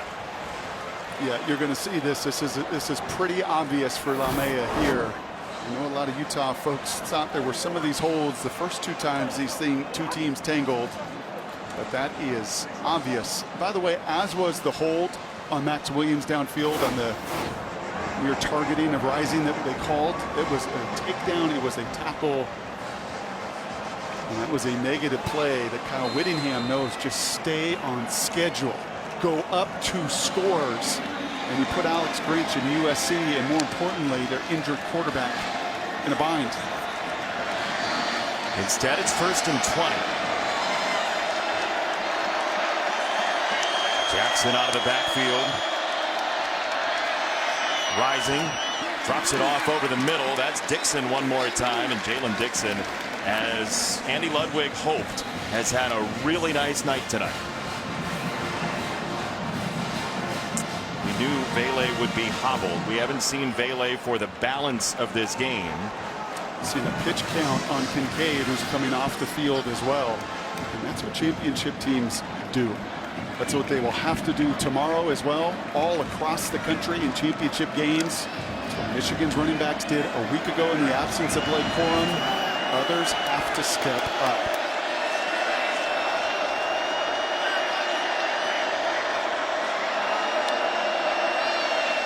Play clock was winding down again. They've used this time very judiciously so far in the third quarter, and Utah starting to play keep away, driving, and it's a third down coming up. They will have to snap it one more time before the end of the third quarter. Kincaid coming back on the field. Got to imagine, especially if you see him motion. If you see him start in one spot and get to another, they are trying to get to a one-on-one matchup with him. He is up in the slot. The motion man is Dixon. 3rd and 8. Rising, a dart. It is caught. Money Parks sets up a 4th down and short. And oh, what a decision we have to bring into your living room when we come back. Man, oh man, this game, this series, everything available for the Trojans. It's a 7-point lead for Utah. Welcome back to the 2022 Pac-12 championship game on Fox, presented by Dr. Pepper, the one fans deserve. Ever since USC led by a couple scores, it's been all Utah. 4th and 2, the Utes are going to kick the field goal here. You got to go up 2 scores. You do not, in my opinion, open the door for USC to gain momentum. You get a chance to go up 2 scores against a hobbled QB. I think you've got to, this is the right decision. You got to make it. Maybe opening the door, got to make it first. Redding sends it on its way, and it is good. Utah by 10.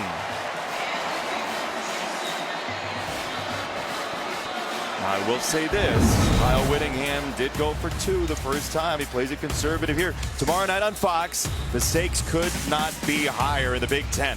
Number 2, Michigan, perfect season on the line. National title hopes on the line. Purdue is the resistance out of the Big Ten West in the Big Ten championship game. Coverage starts 7:30 Eastern. Don't be circling when I'm talking. Only on Fox.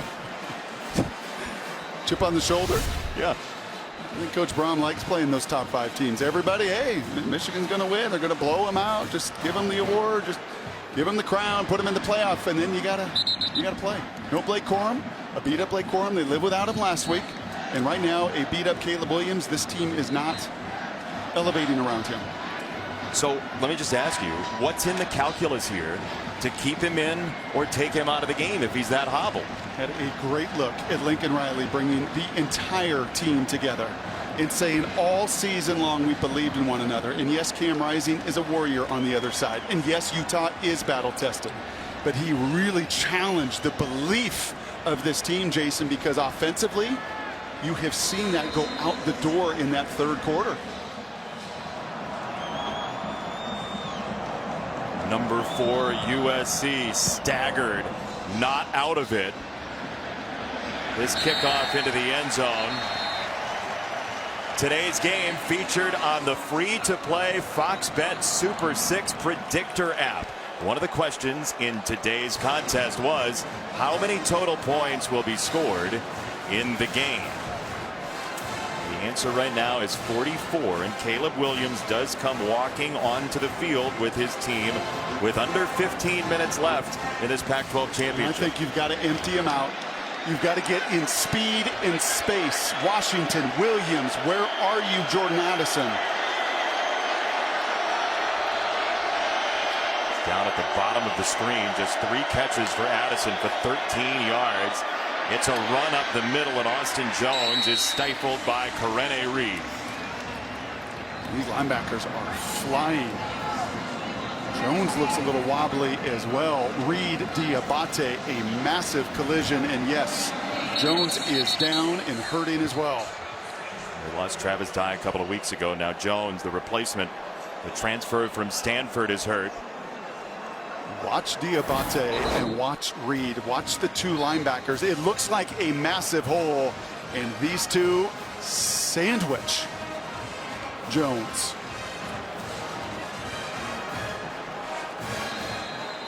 Utah's violent. You don't lead every defensive category as they do without a level of violence that Whittingham is built into the DNA of this team. They went away in that UCLA loss right before USC the first time, and they have turned it up since then. Williams wide for Addison. Third down at USC. And this is pitch and catch. But is it in his current state? And look at the smile right there. He's trying to instill some belief, some of that athletic arrogance that we talked about through the first 15 minutes. But you got to deliver. USC over 50% for the year on third down, hasn't converted tonight.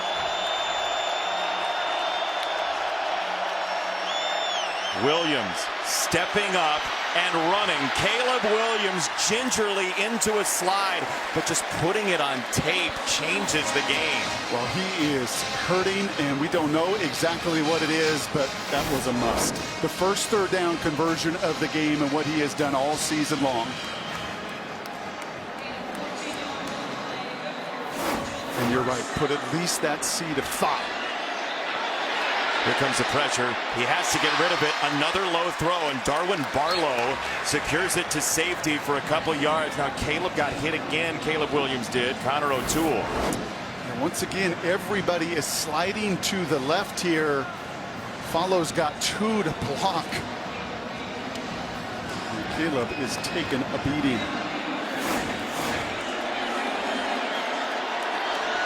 All that for a gain of 3.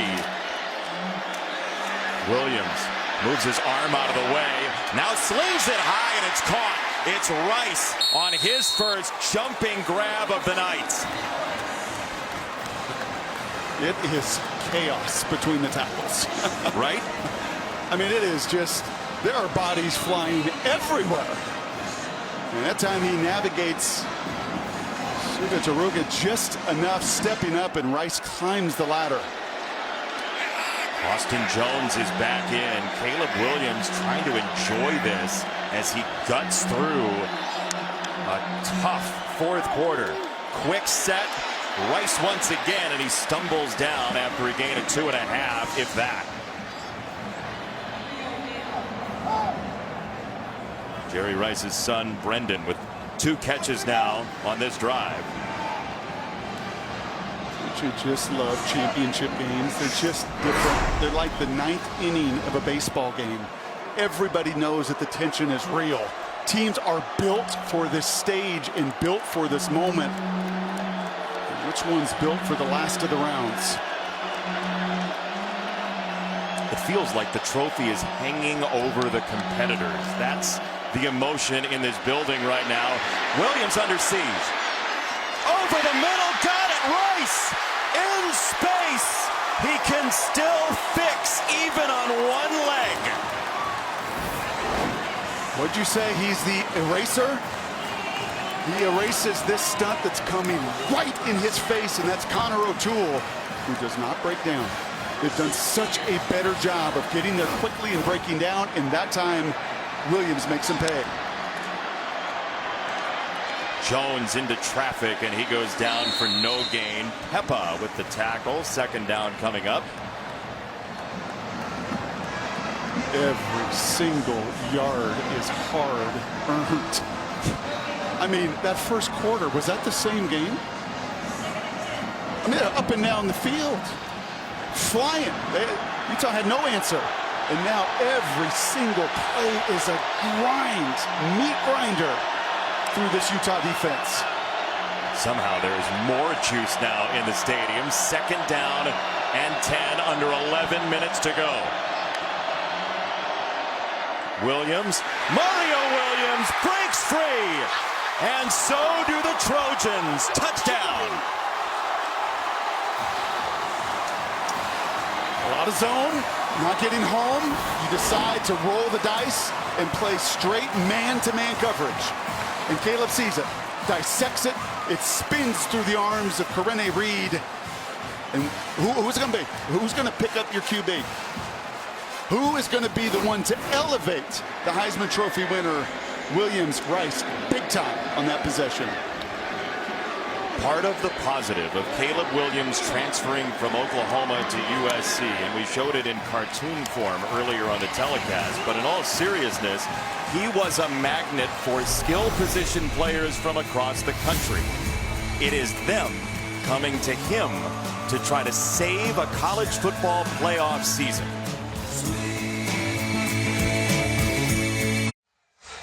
The Pac-12 championship on Fox is sponsored by Pacific Life, creating financial security for more than 150 years. By Dr. Pepper, the one fans deserve. And by Chase Sapphire. He's a stationary target right now, but Caleb Williams still got USC down the field with a touchdown drive. Mario Williams pays it off. 75 yards in 4 minutes plus, and a one-possession game again. Does not happen if he doesn't scramble for 14 on 3rd and 9.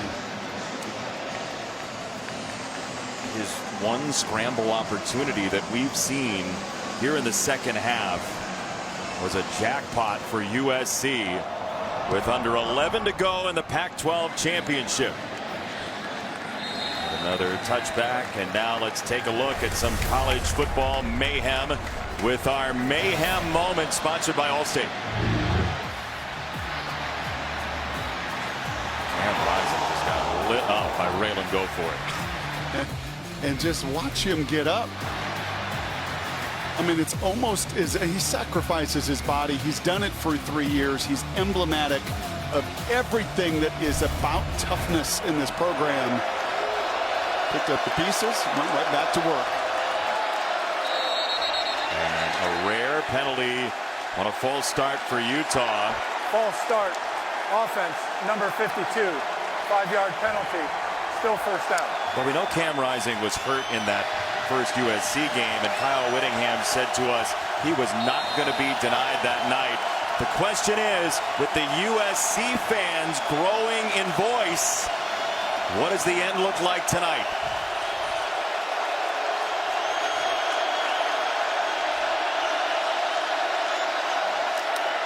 Mekhi Bernard on 1st and 15, changing direction and finding a crease. Bernard holds on to the football. A bid by Bullock and Blackman for the ball. It's a gain of 20. And guess who? Keaton Bills, that left guard paving the way, and then the vision right there to feel all of that flow. A good block on Shaw, the safety, and the ball security right at the end of it. Critical. Mekhi Bernard, who started at corner in the Rose Bowl last year, with a Rose Bowl berth on the line here for his team again. Rising flings it downfield, and he's got the tight end. Yasmin is free inside the 15, and he rumbles on in. 60 yards of total muscle.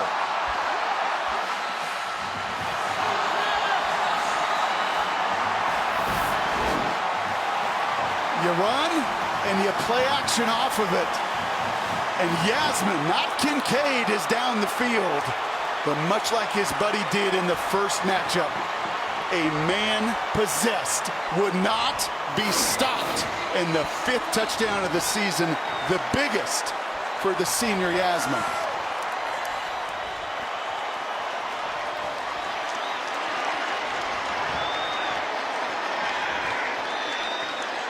Four years ago, Thomas Yasmin, if you said to his friends, hey, what's he really good at? The answer would be, oh, he's a whale of a rugby player. He hadn't played any organized football before then. You know, that rugby stuff can help. And Rising in Utah, enjoying Vegas. The longest touchdown in the career of Thomas Yasmin, 60 yards, and he just threw away Kalen Bullock on his way to the end zone. And having seen Bill Raftery this week, the kiss from Yasmin. Man, 22 is a huge number. It was 19 October 15th, and you thought, well, I'm going to clean that up. No, we still got 10 minutes, multiple possessions to go, and you just can't win championships if you can't tackle. I mean, yards after the catch, it's more than half of their yards through the air in the first place in the game. And USC will have it from the 25. Time now to celebrate Fansville in college football with an ice cold Dr. Pepper, the one fans deserve. Utah is enjoying tremendously right now. They were wearing black in the last meeting for that total blackout, and that is not scarlet, certainly. It is red for Utah. But you have to imagine there are some folks reacting like that in Columbus right now as well.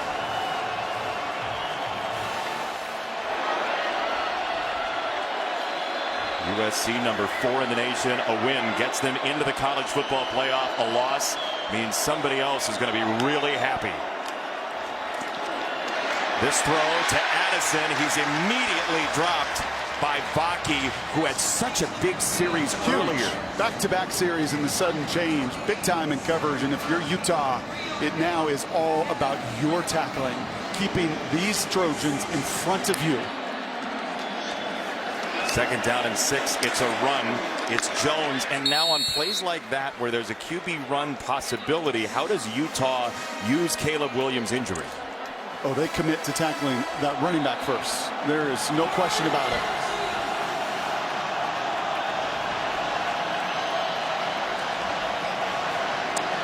USC is the best team in the country on 3rd and 3 or shorter, but not tonight.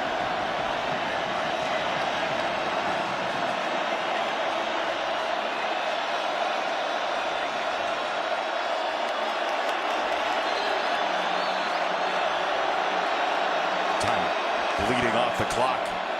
And there they do exactly what you said. Commit to the running back on a 3rd and 2, and it's a stop for Gabe Reed. When you ask Morgan Scalley, the smartest player on this team, he pointed to this man. This is all study. He sees the blocks go away, and he knows the #1 tendency is counter. Once they block down, the kid that spent 4 years at Stanford read it, reacted, forced a 4th down that USC is going to go for. The college football playoff life of the Trojans is sitting right here at scrimmage at the 32 in Las Vegas.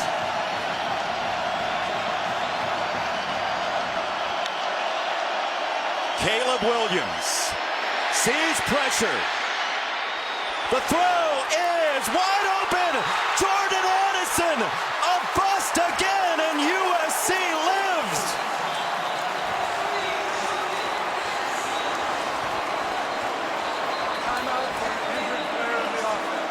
There's an injured player in the offensive backfield for USC.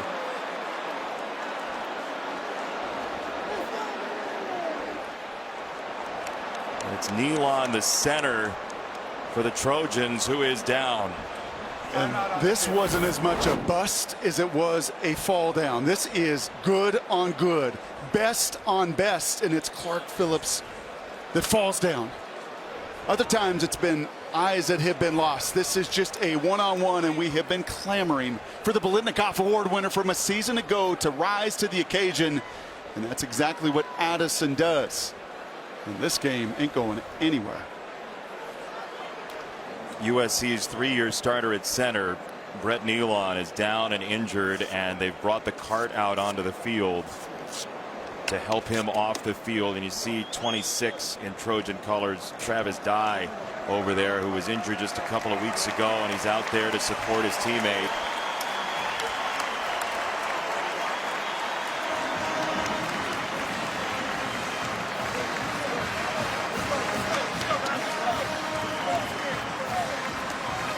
See how much they love that guy in the middle of that offensive line for the Trojans. You can see the air cast on the lower leg. He is a warrior, a 4-year starter making his 42nd start. Just 290 pounds, and so often you can see him clapping. USC is in his blood, and it is in his heart. And he is at the center, literally, of that offensive line. And he took on a bull rush of the 350-pound Peppa. And it was that initial contact. We've seen Utah do this a bunch tonight, Jason. They have been moving and they have slanted. And you're going to see this collision right here as Peppa's on the move. And Milan doing all he can against that bull rush, and the lower leg gives away. So Justin Dedich, who came here as a center and played center for a couple of years before moving to guard, is the center for USC, which has allowed 18 pressures tonight from the Utah defense. 8 to go for the Trojans' college football playoff hopes. 2 deep safeties. They played that man on the last possession in the red zone. A broken tackle of Hubert led to 6. One more zone here.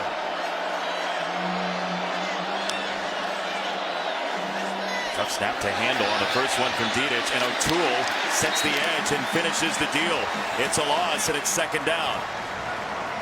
This was one of the keys, man. He wanted to put a body on a body in every single gap, not just against Caleb Williams, but against this run game too. An excellent job by O'Toole, the converted receiver.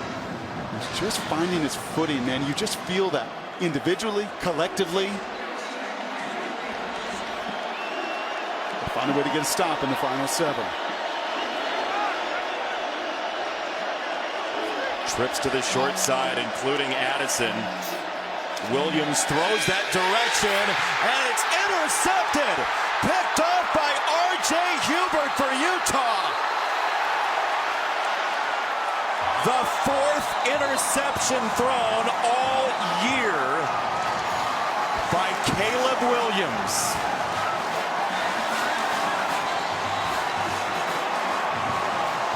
This has been an effective play this season, and for so many teams, formation into the short side, the boundary. You're trying to go vertical, but Hubert is staring it down the entire way. The 2nd leading tackler, the 5th-year senior. And at that moment, when that ball leaves Caleb Williams' hand, I guarantee you number 11's like, you have got to be kidding me. He is going to put this up in harm's way, and I'm going to have the opportunity to make the biggest play yet of my Ute career.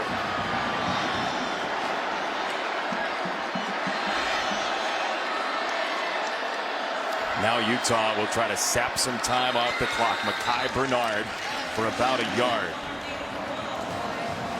I just think again and again about Morgan Scalley, and you can see number 11 Hubert. Look at it.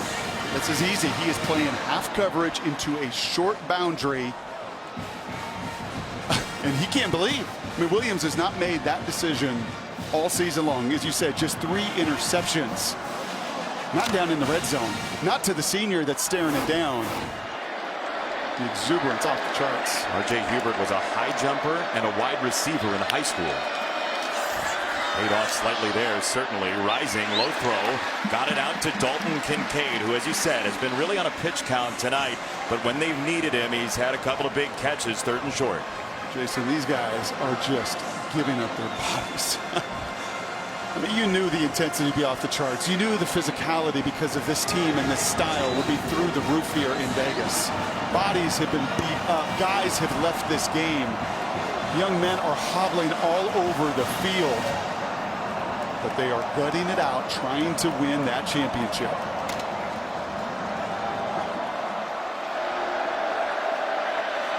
Play clock down to 5. 3rd and 2 for Utah. It's a run for Jackson. Jaquindon Jackson is through. Touchdown.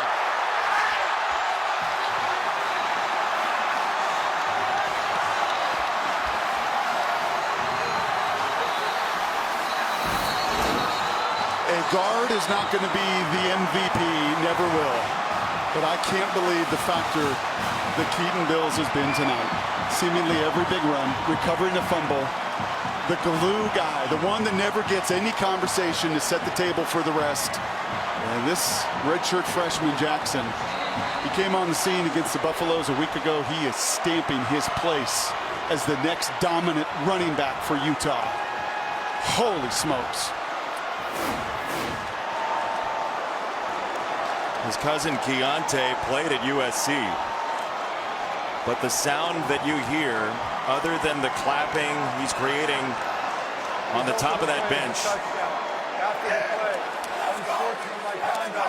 is the sound of the door swinging open across America in the college football playoff. Number 4 USC in grave danger. USC is going to take this unsportsmanlike penalty on the extra point and try to keep this a 2-score game. I love that guy, 51. Bills? Yes. One of 10 kids, an absolute grinder, comes to work every single day. Unapologetic with the physical nature that this program demands, and he and his buddy next to him, Daniels, have done a whale of a job tonight. Reading for the extra point. From long range, and this one sails. So USC, smart decision, take the penalty on the try. Jackson says, my fault, I'm sorry. It was his penalty, but also his grip that has put USC in a bind.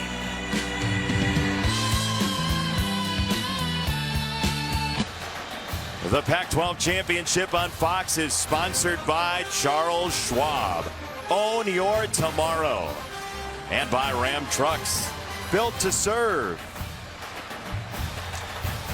See the frustration and some anguish on the USC sideline. It's still a 2-score game, 5:29 to go, and how much hero is left in number 13 in a USC jersey. He's been hobbled most of the night, 40-24, but still some time remaining.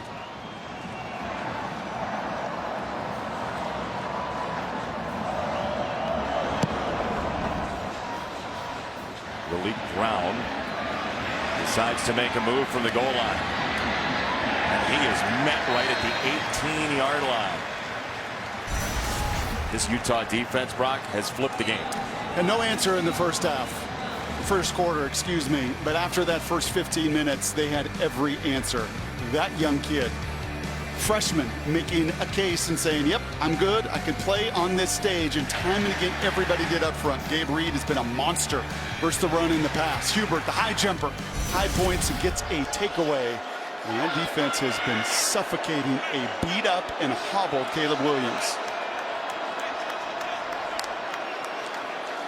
Williams hits Jones out of the backfield, and Austin Jones trying to fend off Gabe Reed.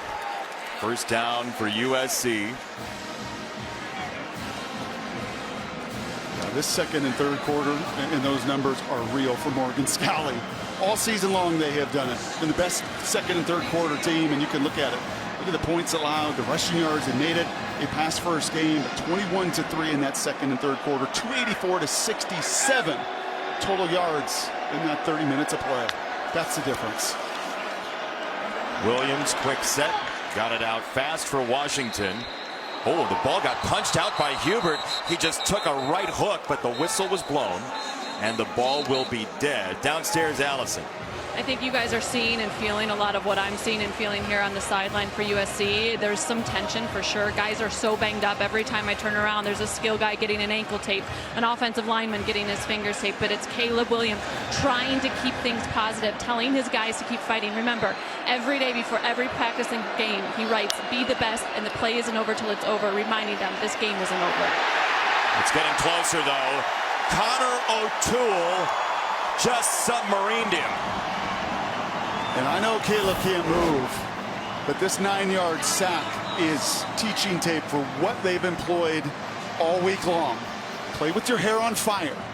But when you get next to number 13, you got to calm down, get in his face, and take him to the ground. Precious time slipping away for USC. And this is batted and on the ground, incomplete. Barton got the hand up there, and Utah is playing at about 150 miles an hour right now. That is a true freshman. Rocky is a freshman. I mean, it's just, they do such an amazing job. The third Barton to play in a championship game, been awesome this season, especially the second half. And that true freshman, like his brothers ahead of him, Great awareness. Cody and Jackson, Lander's brothers. He had 3 pick sixes in high school. Lander did, and nearly had one there. It's 3rd and 19. Williams to throw. They're trying to get some of the yardage. Again, Hubert comes racing in to get the hit on Washington. This feels like the game right here. I know there's 3 timeouts. I know anything can happen, and that guy's got a warrior spirit, Caleb Williams. But for Lincoln Riley, you don't get this conversion. Odds of winning nearly 0. 3.5 left in the college football playoff hopes of USC. Pressure coming from the outside. Williams staggered. He's hit. The ball came free. Diabate was in first. And there is Mr. Barton again. Across America, teams below 4 in the college football playoff rankings are elated. And just like they did in the first matchup to close out the game, Morgan Scalley says, "Here I come. I am not going to sit back. I'm going to step on the accelerator," and it's a little easier against a hobbled Caleb Williams. It's a little easier against an O-line with multiple pieces out and moving guys around. But much like the last 3 quarters, as the hugs will grow and grow, and not just here and not just Salt Lake, but in Columbus and Tuscaloosa too, they have imposed their will physically. Jackson on the run. Man, he just put the head down and lit up McCutcheon. 2nd down coming up. You know, when Utah left the Rose Bowl after losing to UCLA and had USC on the horizon, you thought, boy, Pac-12 title, very unlikely. Then they go to Eugene and they lose to Oregon. Cam Rising's not healthy, and you thought, wow, there's no chance. Some of the Utah players woke up after going to sleep last Saturday, woke up at 3 in the morning, checked their phones. Did we even get into the Pac-12 title game? And Washington did help them in. And there is just something about knowing who you are. This is year 1 for Lincoln Riley. He doesn't have the pieces defensively, and right now it's displayed again. They just can't tackle consistently enough. And they are facing the bully, the big, bad bully that's been in this game in regular seasons all 4 times. I wash away the COVID season, and so does Kyle Whittingham. And if you're going to knock the champ out, and they're 220 away from back-to-back Pac-12 championships, you're going to have to do it physically. You're going to have to get in the ring and go toe-to-toe. Most of this O-line's coming back. Cam Rising, an opportunity to come back. This young freshman running back, he'll be back. Utah's not going anywhere.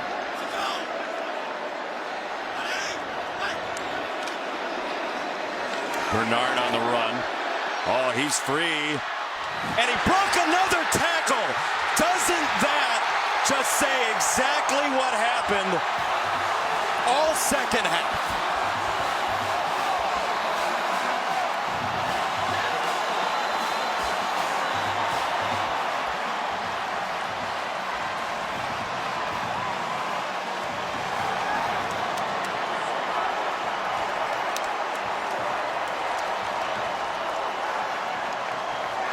Jason, I know you've got an award, an individual for the most valuable player. But the line of scrimmage tonight on offense and defense was the MVP. Whether it's Bernard, whether it's Jackson, whether it's Rising benefiting, look at the overwhelming nature of that offensive line, moving human beings so the skill guys can shine. I'd love to get on that stage and give all those O-linemen and D-linemen. Frankly, Gabe Reed may be the MVP of this game with what he has put together as well. But USC, the tank is empty. The bodies are beaten out. The confidence is gone. And the bully is going to win the title.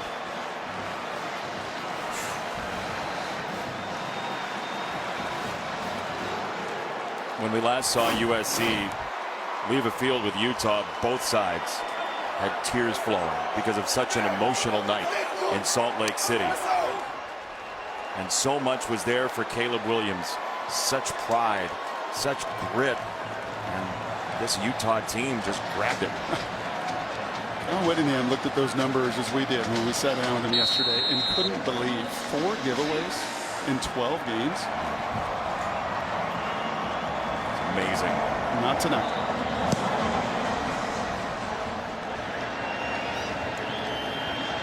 Raleigh Brown on the return. And Brown is short of the 30-yard line. Let's take a look at our Pacific Life game summary, sponsored by Pacific Life, creating financial security for more than 150 years. Second half, all Utah. 3rd and 19.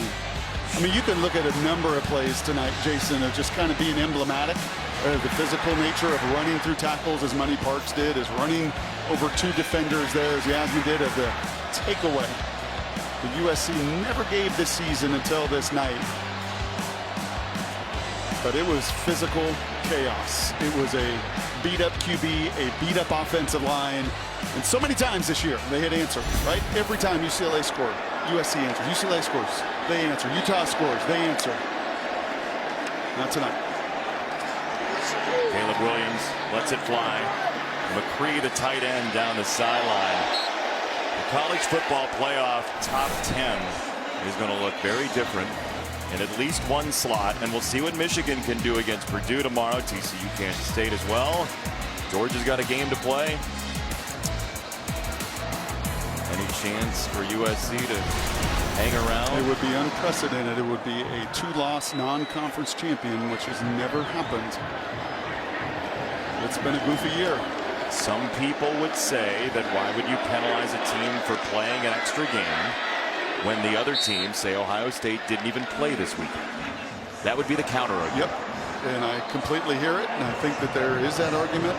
The precedent's been largely set with that committee over the years and how they handle that decision. And there might be more decisions, because tomorrow night on Fox, the stakes could not be higher for Michigan, the number 2 team in the country, the Wolverines. Perfect season on the line. National title hopes on the line. Purdue is the opponent. Big Ten championship game coverage starts 7:30 Eastern, only on Fox. You know, I think about Caleb Williams and his Heisman Trophy, but Cam Rising really, you mull over his story. He's a California native, and you mentioned it off the top of the show, right? Cam Rising is a guy that has played well against USC. He has said before the USC-Texas Rose Bowl, when he was a kid, made him fall in love with football. To have this happen twice, to knock USC possibly, probably out of college football playoff contention, that's gotta mean a lot to These guys guy. just absolutely love him. The head coach loves him. It's one thing, and for 18 years, Kyle has had amazing defenses. But with Cam, and what's changed and why your back-to-back champs is now you have that same toughness come alive on offense through your most important position. I would be remiss if I didn't ask you what you think this does to the Heisman race as well. It may open the door for Max Duggan. There's going to be a lot of conversation like, how can you say that? This guy has played injured on one leg for 3 quarters tonight, and that is going to absolutely be a valid conversation. I don't know how many already voted. The voting began late last week. But Max Duggan down there in Texas, and a chance to go 13-0 tomorrow. Oh. Caleb Williams gets drilled by Diabate. Absolutely pancaked.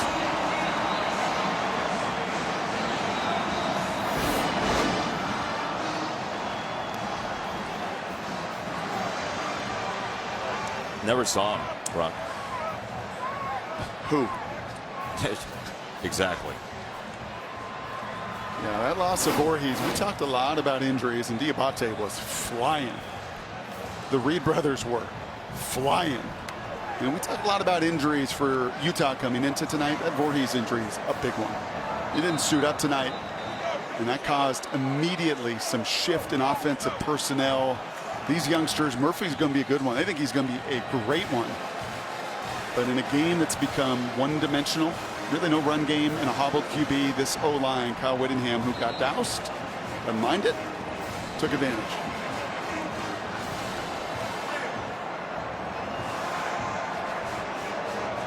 And those two celebrated Pasadena a year ago. And have the same opportunity to do so in 78 seconds as well. Just think where they were against Oregon, as you said. There were moments that night where they looked listless.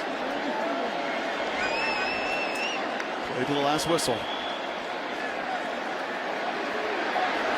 Williams goes down again, and the ball came out. Suga Taraga and O'Toole were back there again, and just a rough night for Caleb Williams. Unlike any we've seen all year, and it's not close. Nope. And now Miller Moss going to come in. Caleb Williams He can't protect himself. No. I will say he did everything he could tonight. He was bloodied in the first quarter. That was not the problem. Whatever happened to his leg was the issue, because you took away his legs, you took away the threat and that dynamic nature, and Utah was able to feast.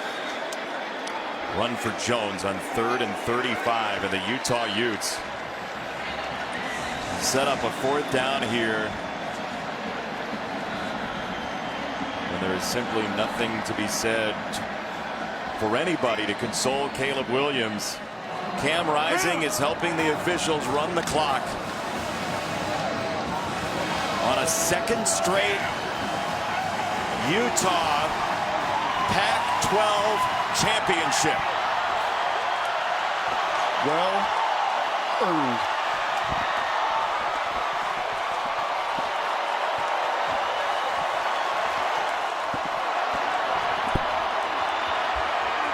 Cam Rising and Utah have won the Pac-12 for the 2nd year in a row.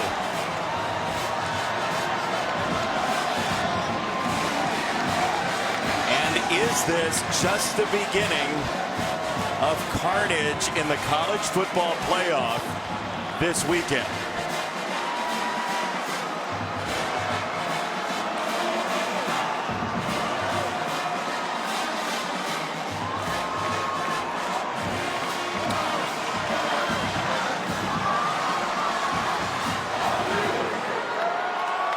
The belief was there, even down 14-3. Morgan Scalley can only say good game. But the celebration is on in Salt Lake City.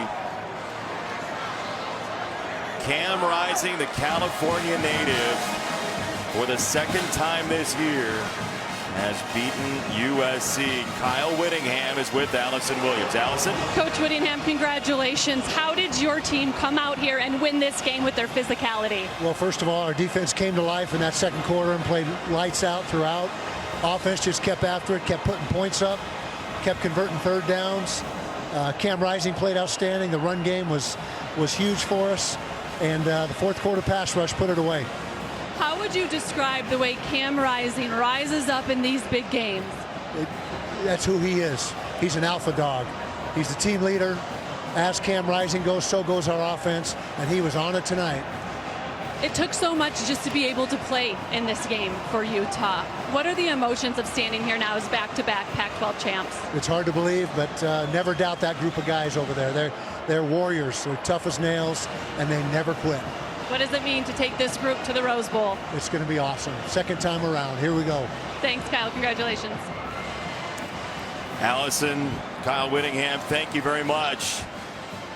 USC had it all sitting right there, but college football does strange things at late moments. And that defense and Morgan Scalley got Utah to the Rose Bowl once again. Our final score: Utah 47, USC 24. The Utah Utes are your 2022 Pac-12 champions. We'll be back with more post-game coverage, including the trophy ceremony, right after these messages.